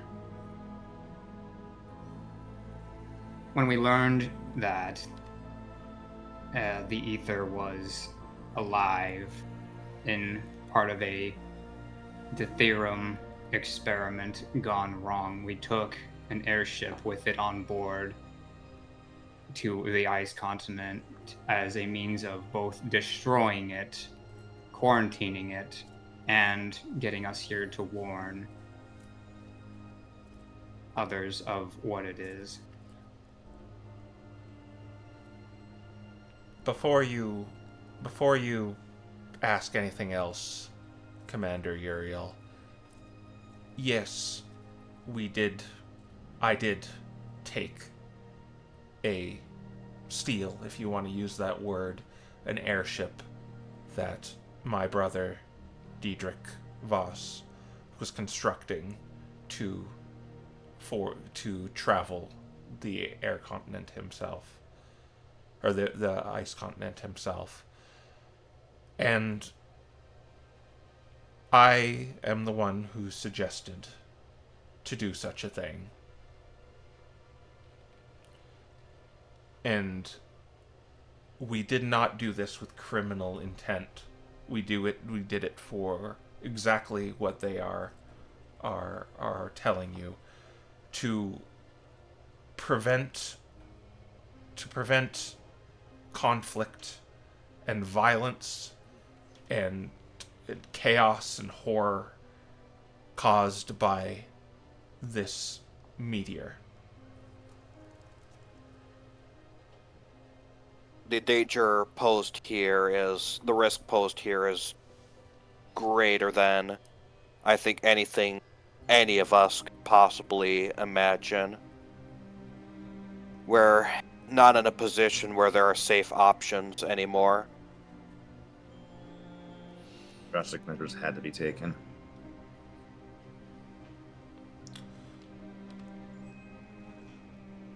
As I said, my preferred method is to find where he is and then find someone that you're more comfortable with sending in it for a rescue mission if it is possible, but ultimately the gates are currently in your hands and it is your choice to make. But I did know Apollo personally, and it would be advantageous for the purposes of procuring those items that could help me locate, or well, help us locate him using these tools provided by the MDRA. How do you know him? Growing up. Is your intent for him to let you through the gate? Yes. Do a persuasion check.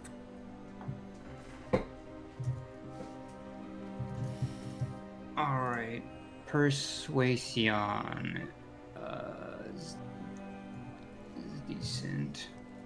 But not decent enough. I have you a have next- heroic inspiration. Alright, yeah, there's that too. +2. Here, it was +3, but now I can do the... Is it D10?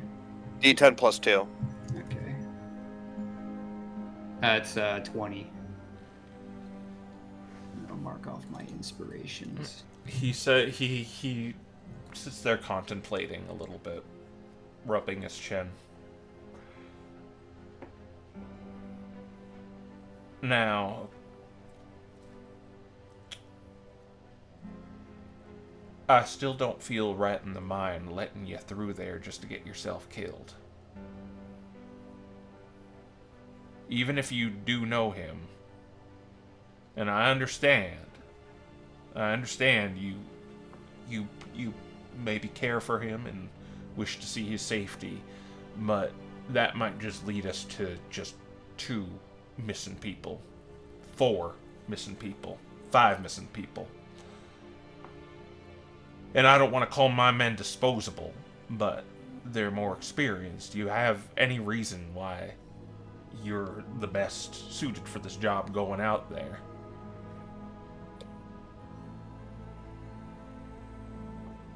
Because currently we are Well, we're I'm pretty strong. Yeah, you do look mighty strong there, boy.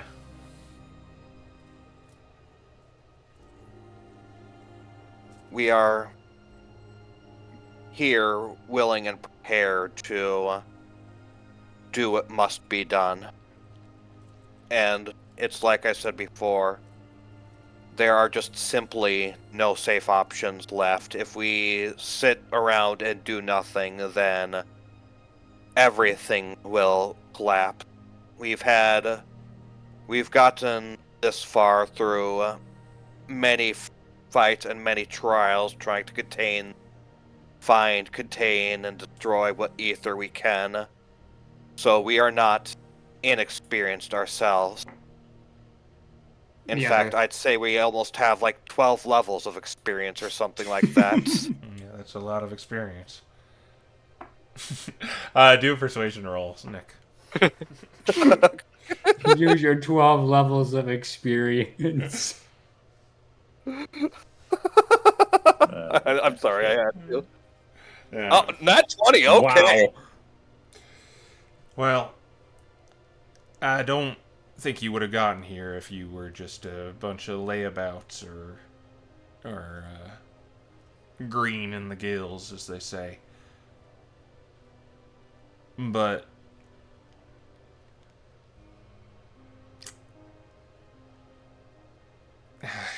how will I know the same won't happen to you? I know you're experienced, but I don't think you've experienced what's out there, because I sure haven't.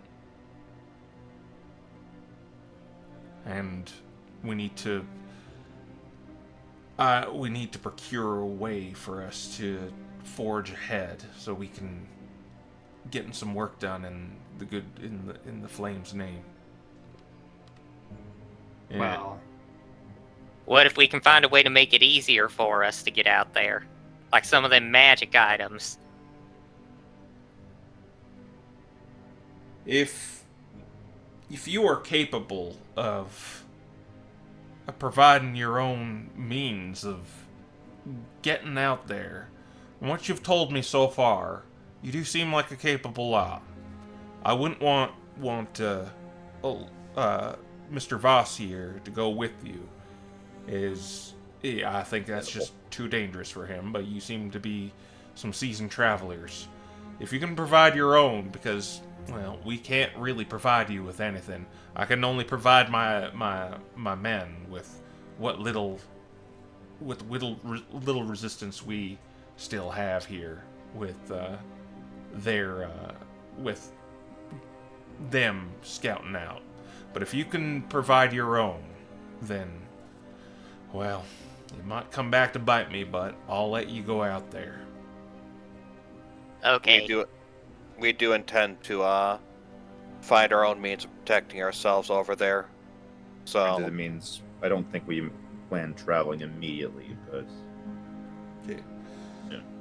I will allow you passage through the gate, is what I'm saying. Thanks.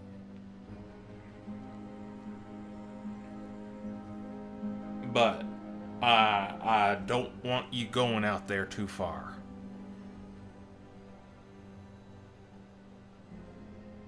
You need to We be don't able to make intend a on- retreat. we don't intend on going too far beyond there ourselves. Just as far as that location you said is likely the farthest we will go, and if we reach that location, then we would likely turn back. But I would also like to speak to this contact of yours from the MDRA for anything else is done. Right, we'll see That if is- we can get him over here. That is what I wish to do, is attempt to make contact with that contact as well. Okay, well. It seems like we've had a productive conversation. Is there anything else that we wish to discuss right now? I like the way you talk. Oh, thanks there, son. I like the way you talk too. Thanks.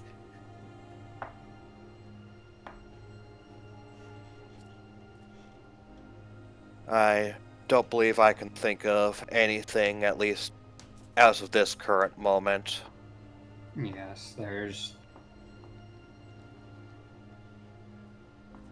many things to discuss with the Expedition Society, but that's also why we will head out there later to give our warning to Apollo as well.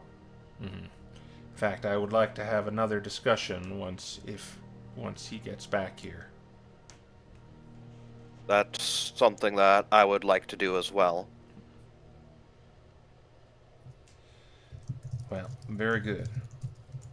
I didn't get all the rest of your names. I only got Lowen here's name. Who are the rest of you? Malcolm McFluff. Proteus. Don't say.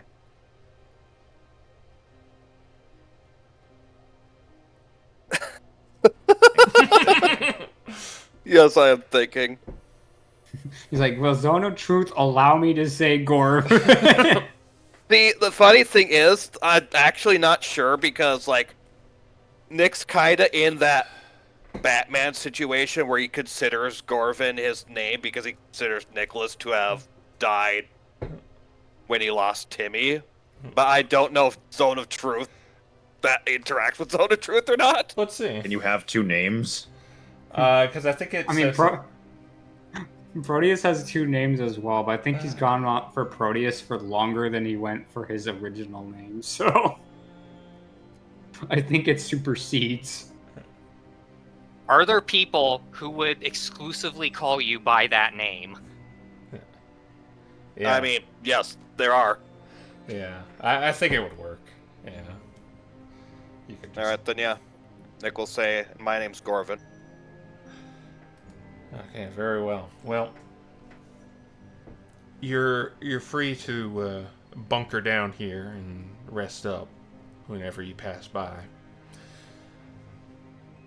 Very well. They will provide you food and shelter. Thank you for your hospitality. Very appreciated. And he gets up from the table. I have some other duties to attend to, but make yourself at home. Alright. You got any grass here? I'm sorry there, son. You're not gonna find any grass in this place.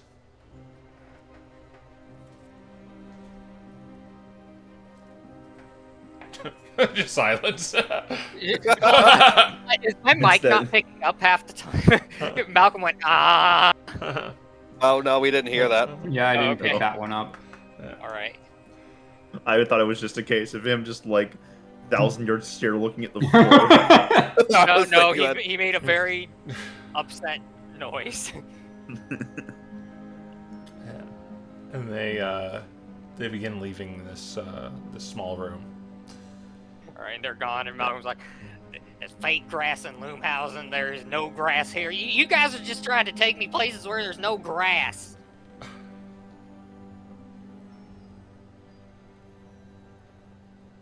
Just shrugged. Well, That's was never the intention. I think that went over well. Yeah, Certainly went Remarkably over well. better than I was expecting. There's still some, Yeah, obligations. but at the very least, we've got some of our next objectives. Gonna feel kind of bad for our friends. I mean, they came here trying to do this, and then we come in and just do it on the first try. How many times did they Well- speak to them? I don't know. I don't know, but I also want to say the but job isn't done. Yeah. But one of them told me Understood. that they've been trying since they got here. To varying degrees of success. Yeah. I don't think it's. Talked to them also. I don't think it's done yet. We've just alerted them to the presence of this alien force. Not to mention, this is a completely different sort of topic from their just trying to unite the Yeah, I guess MDRA. we did kind of have some stuff that they didn't know anything about. If they knew, probably would have made things a whole lot more easier for them, huh?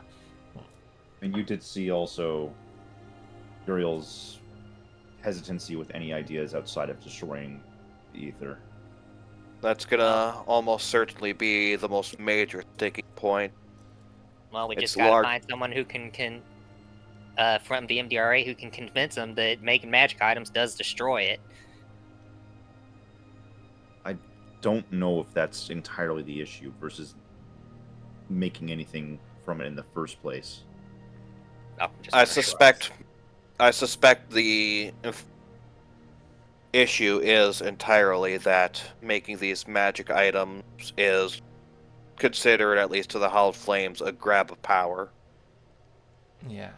Perhaps, but I think Malcolm is right in trying to convince them that it's better to have these magic items and no meteorite spawn than to have more meteorite spawn and no magic items. I feel like the solution involves the meteorite regardless in order to destroy it. Taking that on its own with nothing else is simply, well, the material's volatile, simply to destroy it. What if the MDRA just makes some magic items to make it inert and then they hand over the magic items to be destroyed? Do you think that'd make it easier to get them to work together? Well, I think those mages are. I don't know what their involvement is with this substance. As the most I've seen is the people back at the fort. Well, then I guess we're gonna need to go talk to them. They won't. Sorry, my brain stopped there for a second. I guess we just got to go talk to them then. Try to get the meeting set up. Yep, that's what I plan to do now. That another thing that piqued my interest. Did you hear those names he said of people who died from getting ripped apart?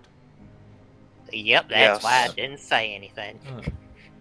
I heard it too, which tells me that something's not right here. I mean, we They did said find it the body of was- one of them.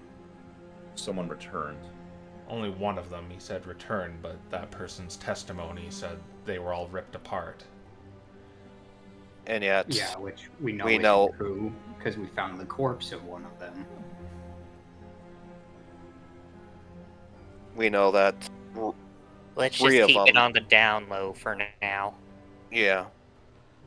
But that's something we'll have to breach with them later. If we're going out there For and now. we don't find the bodies, that's going simply. For now, I think our best bet is to rest up here and begin making our way to our contact next, I suppose. Alright, so you just want to rest here for the night? Yeah. Yeah, right. Roll d6s for me. Oh no. Everyone? Oh Every- no. Just the four of you. 6. 4, Three. I didn't get mugged. Yeah. Okay, so You got 2, 6, 4, 3. so it goes like it is rather comfortable here, as they have like several fire types to like tend to flames and keep you warm. You notice like kind of have to work overtime with the fire though to keep it burning brightly. You're given hearty meals of stew to get you by, and you aren't given beds because there's so many people here, and they're kind of like just sleeping on the floor in bedrolls. Right. But one thing catches who got the 6? Malcolm. Me. Malcolm. One thing catches your eye, Malcolm. Something very, very strange. You remember back at the fort, there was a Flareon named Jameson who is like a really excitable kid that these people have for some reason. But you notice he's here. All right, he sees him and he's like about to immediately say his name, but then like that one brain cell tickles the rest of his brain. He's like, "Wait a second," and he doesn't Wait a say minute. anything. No, okay. He just seems to be talking with other people and seems to be like just stacking weapons up and stuff. Okay. All right. This is probably going to go horribly, but since the Expedition Society is around, do you think there'd be anyone that could procure a Moonstone or 50 GP off of? They will. Yes, they do, but they'll charge you double the price, so it'll be 100 gold. You know, I'm fully willing to pay that, so sure. All right, you're able to trade and get that. All right, and adding to my inventory right away, because I wish I had this last fight.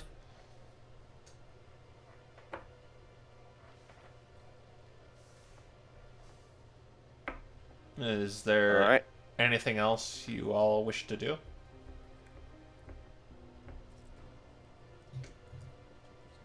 Need. Not here. Huh, okay. Yeah. One I tile think, away for sure, but not here.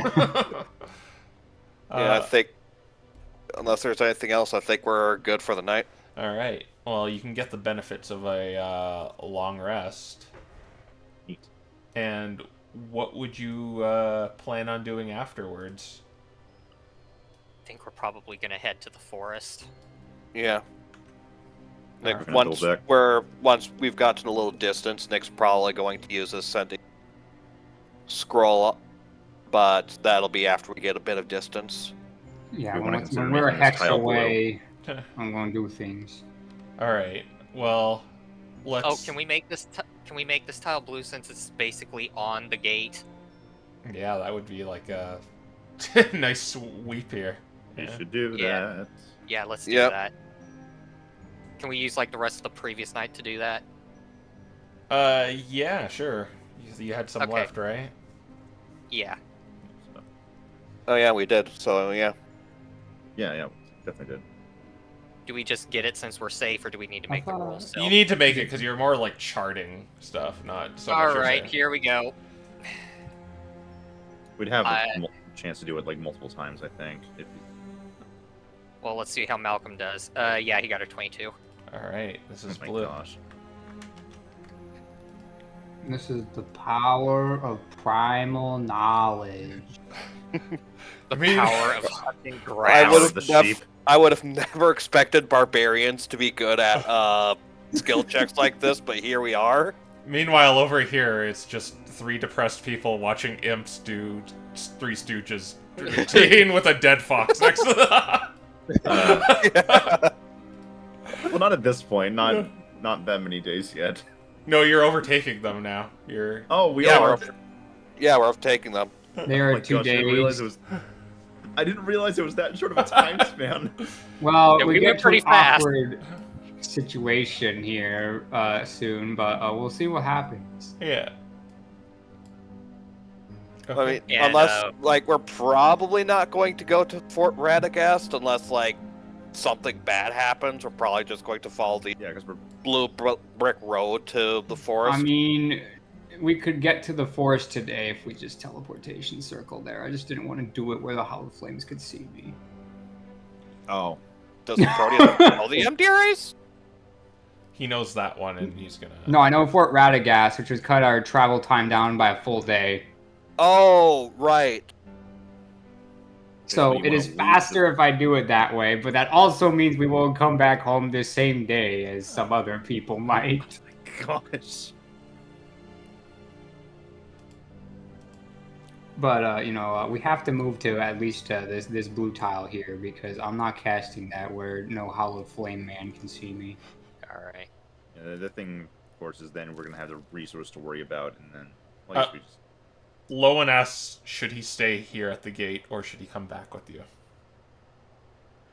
I think for the time being, best I'd- back with I us. think you should meet Estelle, is what I think.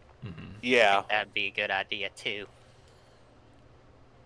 You Yeah. need to know our contact if you're going to be able to establish rapport with the MDRA after all. Yeah, this is true.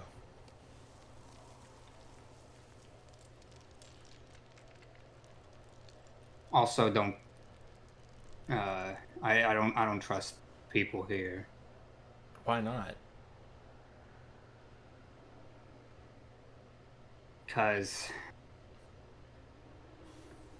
they're so focused on one thing that I think that they're blinded to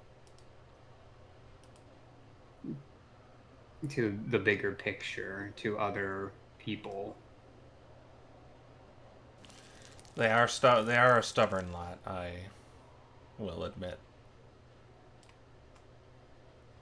To be fair, I kind of have the same issue with most of the factions here. They want one thing so badly that they kind of forget to use their heads.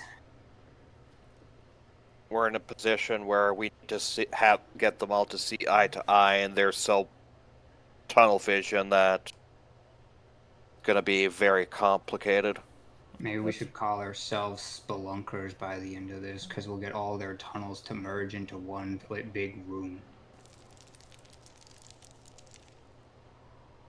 I'm paying attention. Why are we talking about tunnels? Because everyone here has tunnel vision, so the metaphor is that all of their tunnels will come together so they can have a happy party in the middle with rainbows. Okay. I Putting do it on like the Malcolm rainbows. level. Anyway, I think we should get going. Yes, we should. Alright, let's go. We're taking Lowen with us. Alright, so you want to move one tile, or you just want to get out Yeah, of one eye shot? tile. I Well, want just to out of eye put shot. Personally. yeah, distance between us and the Hallowed Flames where I'd be comfortable casting the magics. Yeah, well, yeah, you could just get a little far away and just go behind a rock or a tree or something.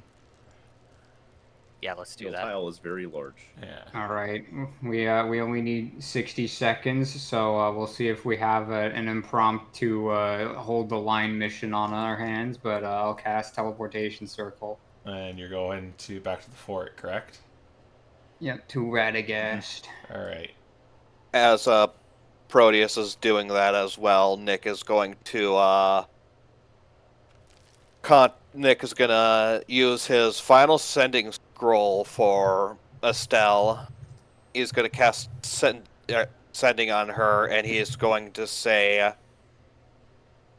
"We've met with the Hell Flames. We have a better understanding of the general continent. We should be within the forest within a day or two." She says to you, responds, on the southern edge of the forest, there is a cabin. Try to locate it. We'll speak there. All right. All right. And as soon as the Nick. portal closes, Malcolm says, "Oh, by the way, guys, I saw Jameson there. I don't think it was him, though." You what? Yeah. I was gonna say hi to him, but he stayed here, and I didn't think he could make it this far because we went pretty fast. Yeah. He says as Jameson Yeah, probably just runs up with tea. Yeah, he's running up to tea with Alderia, and he says, "Oh, hi." Hey, Jameson. Hi. Malcolm, that was some. You been here the whole time, right? Well, I went out to go get food, but yeah, I've been here the whole time with Melinda. You didn't go to a gate, did you? Malcolm, that's several days worth of travel. There's no need. I'm just making sure. Melinda says, Malcolm? Sir Jameson has been here the whole time. Thanks. Malcolm, that was something we probably should have known before we left. Why? Because if Jameson there tried to speak with us and we weren't prepared, we might have given ourselves away. Well, that ain't a Fortunately, problem that because he didn't didn't. happen. Yeah. So whoever that Jameson, you don't have a twin, do you? Not that I know of, but evil twins is like something that pops up a lot. That only appears in nonfiction. Jameson says all the. You mean fiction? I mean, fiction. I was taking a swig of water. Well, don't worry. I consider Loki to be my evil twin. If it makes you feel better. Oh, you are back. You certainly are back quickly. How did it go? Much better than expected. Better than expected, but we've still got a long road ahead of us. Which means we have a contact now that we need to go meet from the MDRA.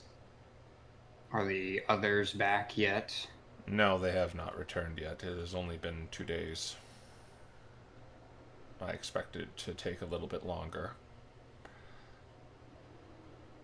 Alright, well, then I'm just going to do this without them and see what I can get.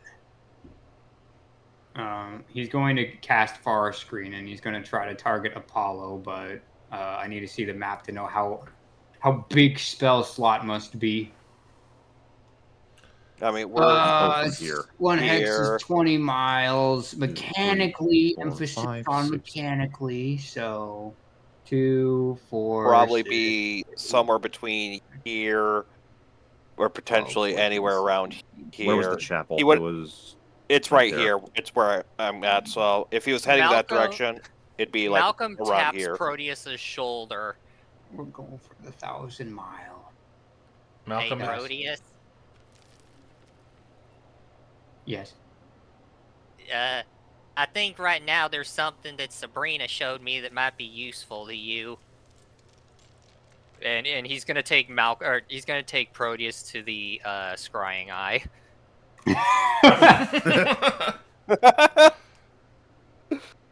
So she was showing me this thing. She showed me this thing after I told her about that hologram we saw.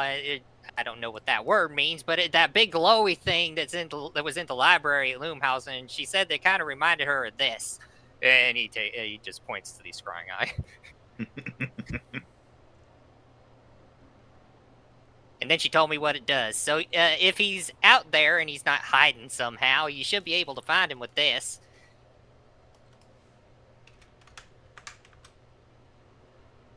Yeah.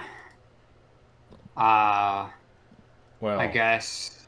I should probably cut you off there. It doesn't seem like divination can reach out into that side of the continent. We used it to try and locate Sigurd, and it's failing. But Oh, that's too bad. Well, let's hope illusions are better. I don't know how it will work with illusions, but No reason not to try. So I need to go clock it up to the 1,000-mile version, I'm pretty sure, because there is no 200-mile version. There's only 100 and 1,000. Yep. So That's I what would far scream 1,000 miles. So level 4. Okay. Yeah, so 2 is 10. 2 is 1 mile. 3 is 100, and 4 is 1,000. So 4th level spell slot. Nom, nom, nom, nom, nom. And I cast Far Screen targeting Apollo. Alright, and how far does that go out from you guys? 1,000 miles. Alright. And how many? So mechanically, each hex is 20, so it should be able to reach anywhere on the continent, maybe even the edge of the air 60, continent. 80, Oh, wow. 100. Yeah, that's a lot of range. Yeah, it's a big one. Okay, let me read what it says here. It's such an insane jump going from Yeah. 100 to 1,000. That's the power of orders of magnitude. Okay, you're familiar with.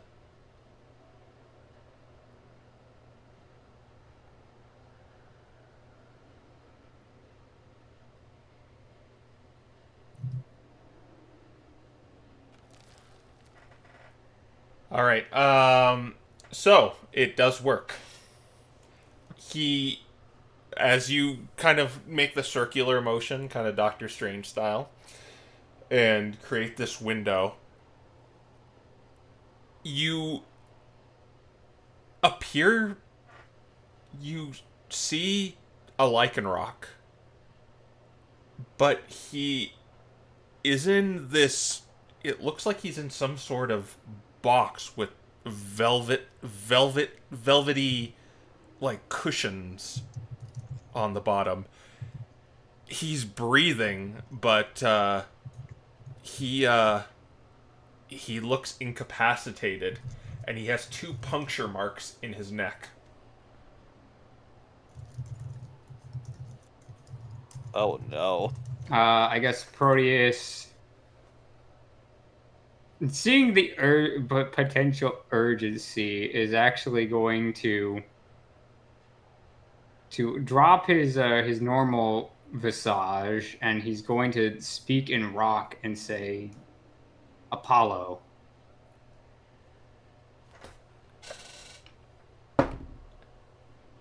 He lets out a moan, just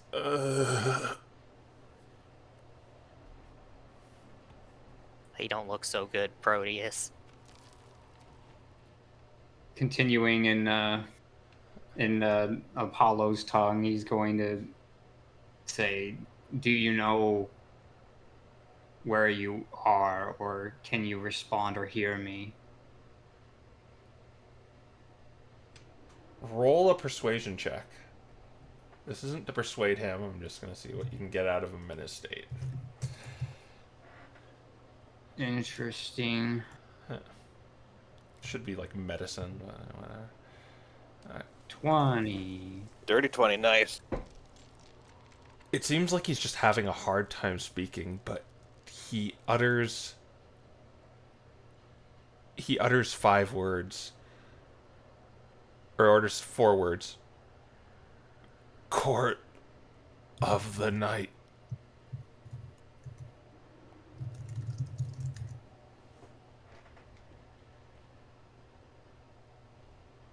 Port of the Night. Court of the Night. Does that sound like an Umbran legend that Proteus would know, or is that completely new? Do a religion check. Oh, I wasn't expecting that one. Oh no! Can I The guidance him one at skill I'm all? not for good trying at to- all. 19. The Court of the Night was a sort of cultist-like movement in the days of the Umbra Kingdom, where they didn't only want to. They were vying at war with the rest of everyone else, but there was a small subsect of them that wanted to basically make night eternal, as they believed the moon gave them their power.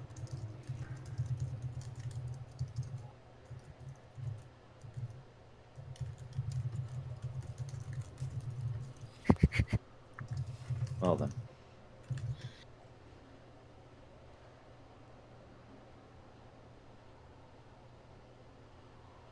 But he seems borderline incapacitated right now.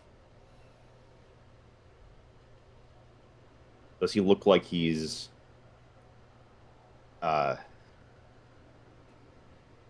is his state like, does he look like he's just going to continue to decline? It looks like he's. I'll let you do a medicine check since you're looking at him.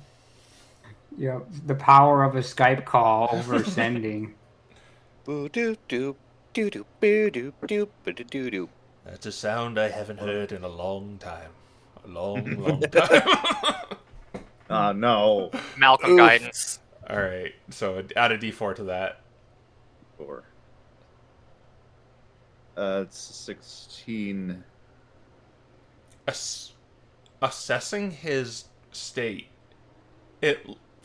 what you could tell, he's very malnourished, but it appears, and he's also exhausted, but it appears he's being kept alive while this is happening, just to be in the state. Oh. So whoever did this to them is intentionally keeping him alive.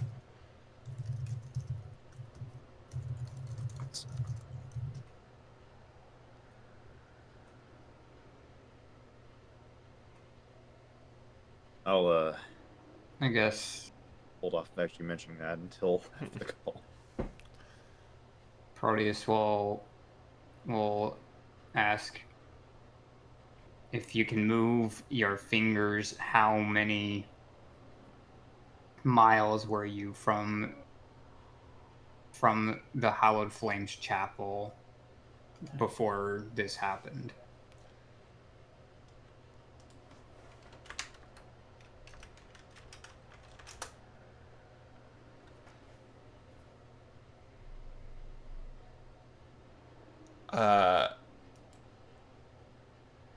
He moves his finger.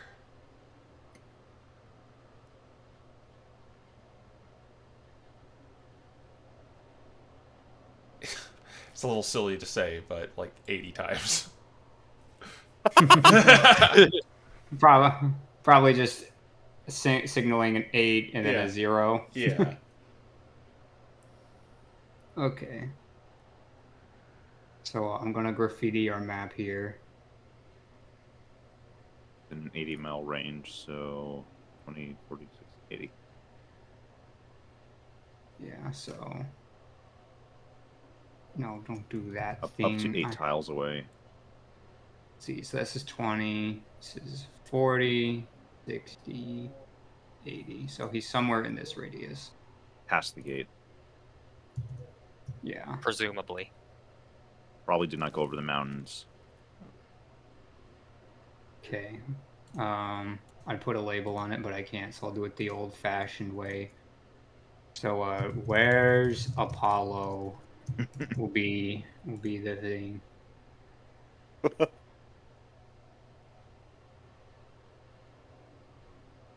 I may just have to go back and draw lines for this at some point. And then Proteus will say,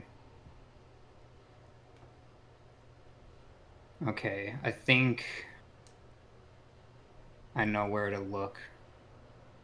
We'll get there as soon as we can. He is barely responsive, but Yeah, you say that. He just kind of tells him to hang in there because there's not really much else he can do right now.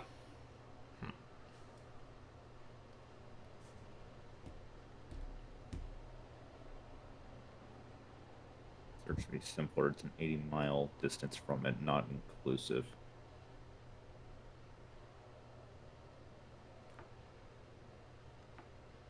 And then And yeah, I think that's all I can really do from here. That's all I can think to get out of the conversation unless someone else says something they want to put forth. I can't think of anything. Until the calls after. I think it'd be I rude suppose- to ask him anything more considering the state he's in. Yeah.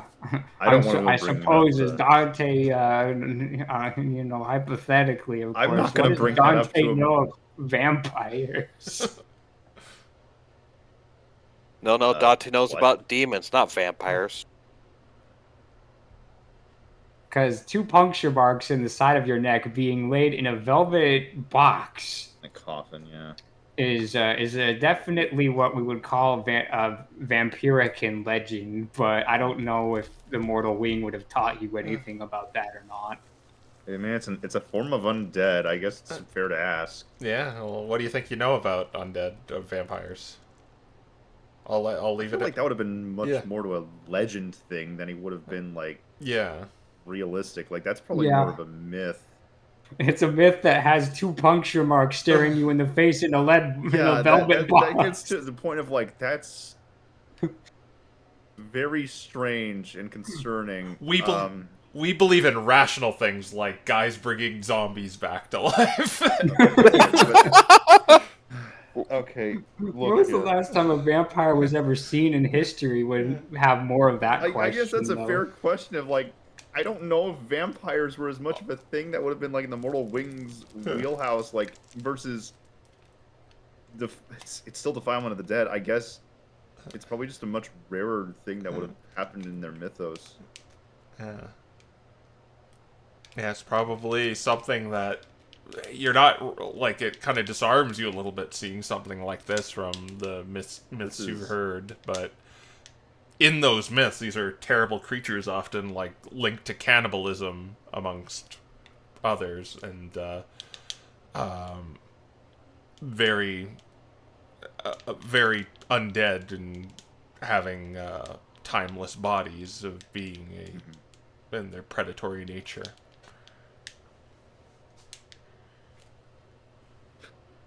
Yeah, he's waiting until Proteus drops the spell.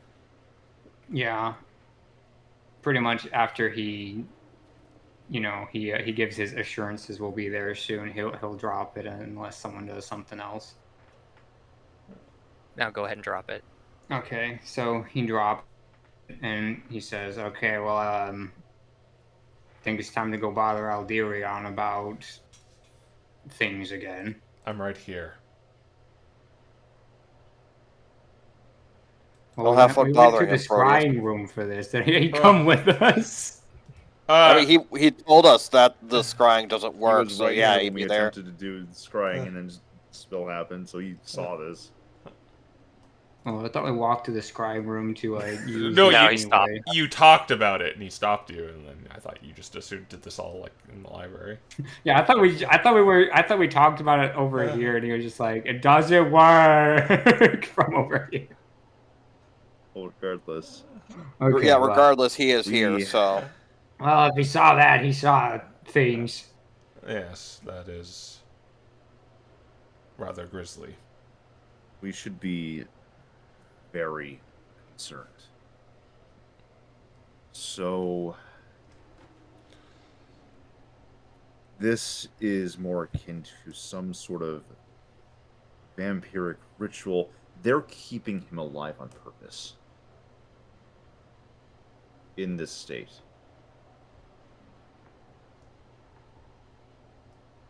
And if it is of a vampiric nature, then I'd be concerned about him being a thrall at some point in the future if we're not fast about this.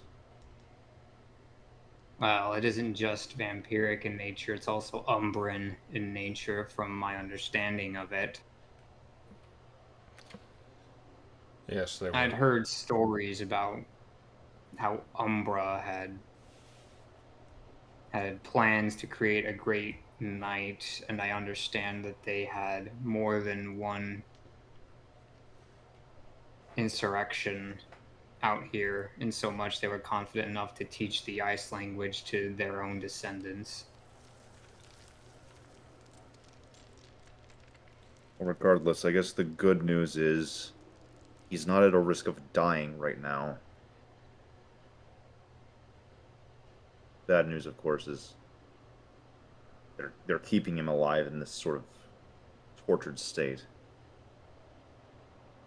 Alderion, have you ever seen vampirism of this nature, or have any of the other great worms seen Umbra or dealt with Umbra when it consorted? such power. Yes, I'm aware of vampirism. It's a blood ritual to to give you the benefits of undeath.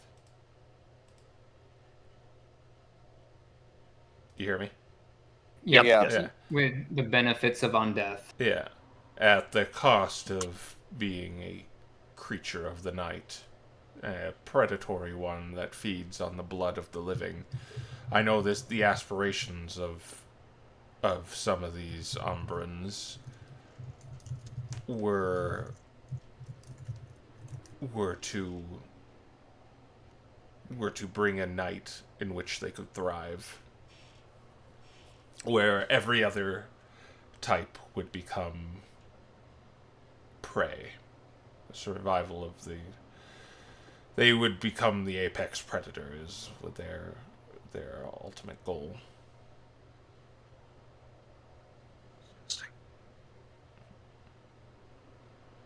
Well,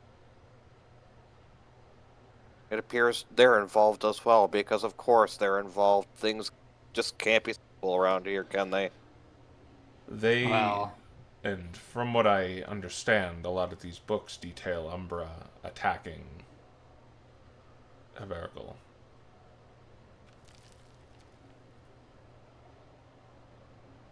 Umbra itself, from what I understand, depicts it a bit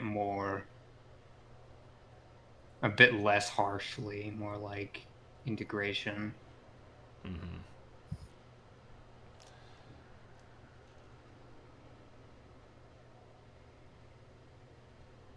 But aside from that, I did not expect to encounter such a thing here. Those, if there really is, if the Court of the Night is here, they might be ancient Umbrans still alive, or biding their time to do something like this. To what ends, I don't know.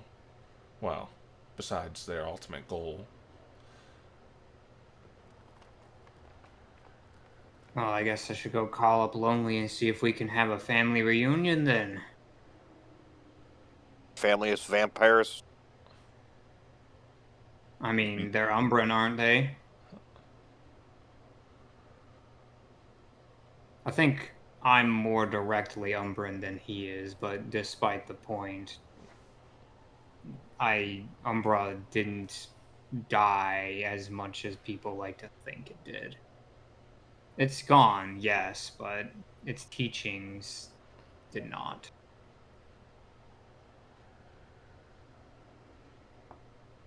Huh. Regardless. Yeah, regardless, at this point in time, what or how or why is it really going to help us? We need to find them in the first place, and we have a few more things to worry about importantly, first with getting out into that side of the continent safely. yeah, so at this Meeting point, with the cell. yes. I contacted her, by the way, and there's a cabin at the southern end of the forest. That'll be our next destination.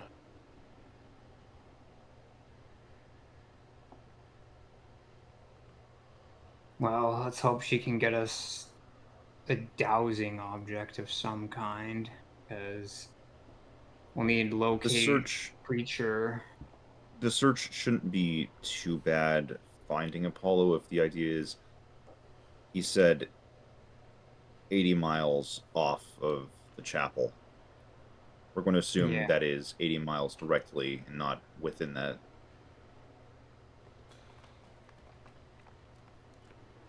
Hopefully, but which should actually narrow our search down more. Didn't Commander Apollo also bring up angels and demons? I did not press him on such matters, but wasn't those survivors that Uriel said spoke of those things? Well, it's not that. It's the angel part that concerns me, if they really saw those. And why would angels be releasing demons? I suspect Very that it strange. wasn't.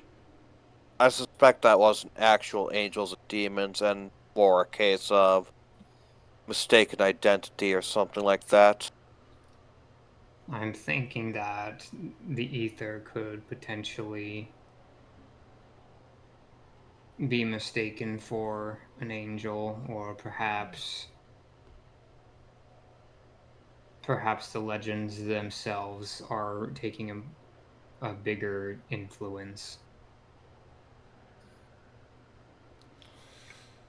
I don't remember the details. I just know that they were somewhat involved when the meteor first crashed, either by I don't know. I actually don't know. I'd have to ask Uriel about that. But I think that they just dispatched clergy members to handle it.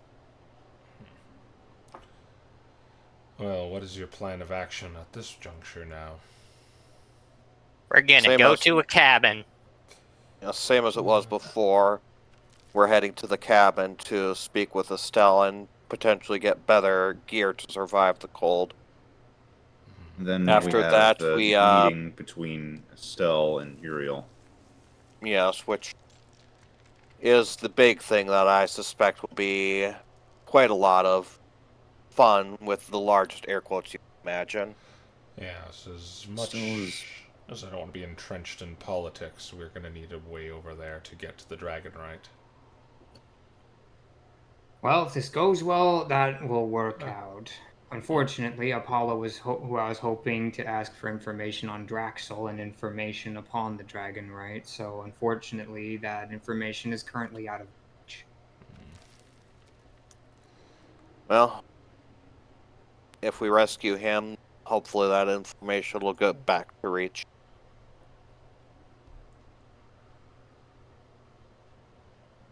I guess the question is, what if we want to let Uriel know Apollo's still alive, and, or well, more specifically, what we think. He's already got enough weighing him down. He don't need to know this right now. Besides, we're not in any good position to go speaking to him anyways.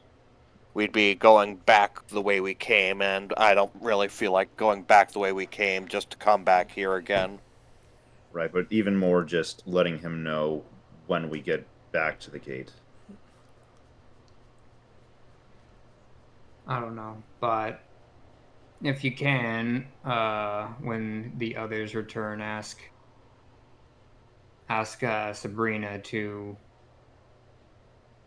Actually, I'm trying to think. Can you tell each other teleportation circles? I don't think you can tell each other, you kind of have to see it. Yeah. So he'll say, tell Sabrina to see if she can wait, so she can teach me that the chapel's teleportation circle sigil. I will do such. She'll have to take me there, and then probably I'll take us back, but we'll still be walking through the gate normally. However, it will help us travel a little bit faster. You know, if he's around that chapel, then starting from that chapel is probably the best way we're going to find him. I mean, we know they were there. You know, it's possible that they've already found him themselves. It's unlikely since they weren't searching for him, but it's possible. They're in the area. Given that he's in the casket, I don't think so. Unless you think we should go and tell them about Apollo. You know what I think? What? I think Estelle's waiting for us in a cabin somewhere, and she's probably cold. Well, I assume the cabin is insulated, but yeah, we've been postulating a little too much. I think we'll deal with the rest of everything once we're done with our meeting with Estelle. Very well. I guess we'll just end things off right there. Yeah. Yay. Other people gotta fight stuff. Other people just gotta talk their mouths off. See, I thought Malcolm was going to Dichotomy. say, you know what I think? It's the end of the episode. Alright. Well, we'll see you later, guys. And see what Snow does as they go to a big old scary forest. Surely nothing bad will happen there. Yeah. Bye, everyone. Scary Bye. Bye. photos.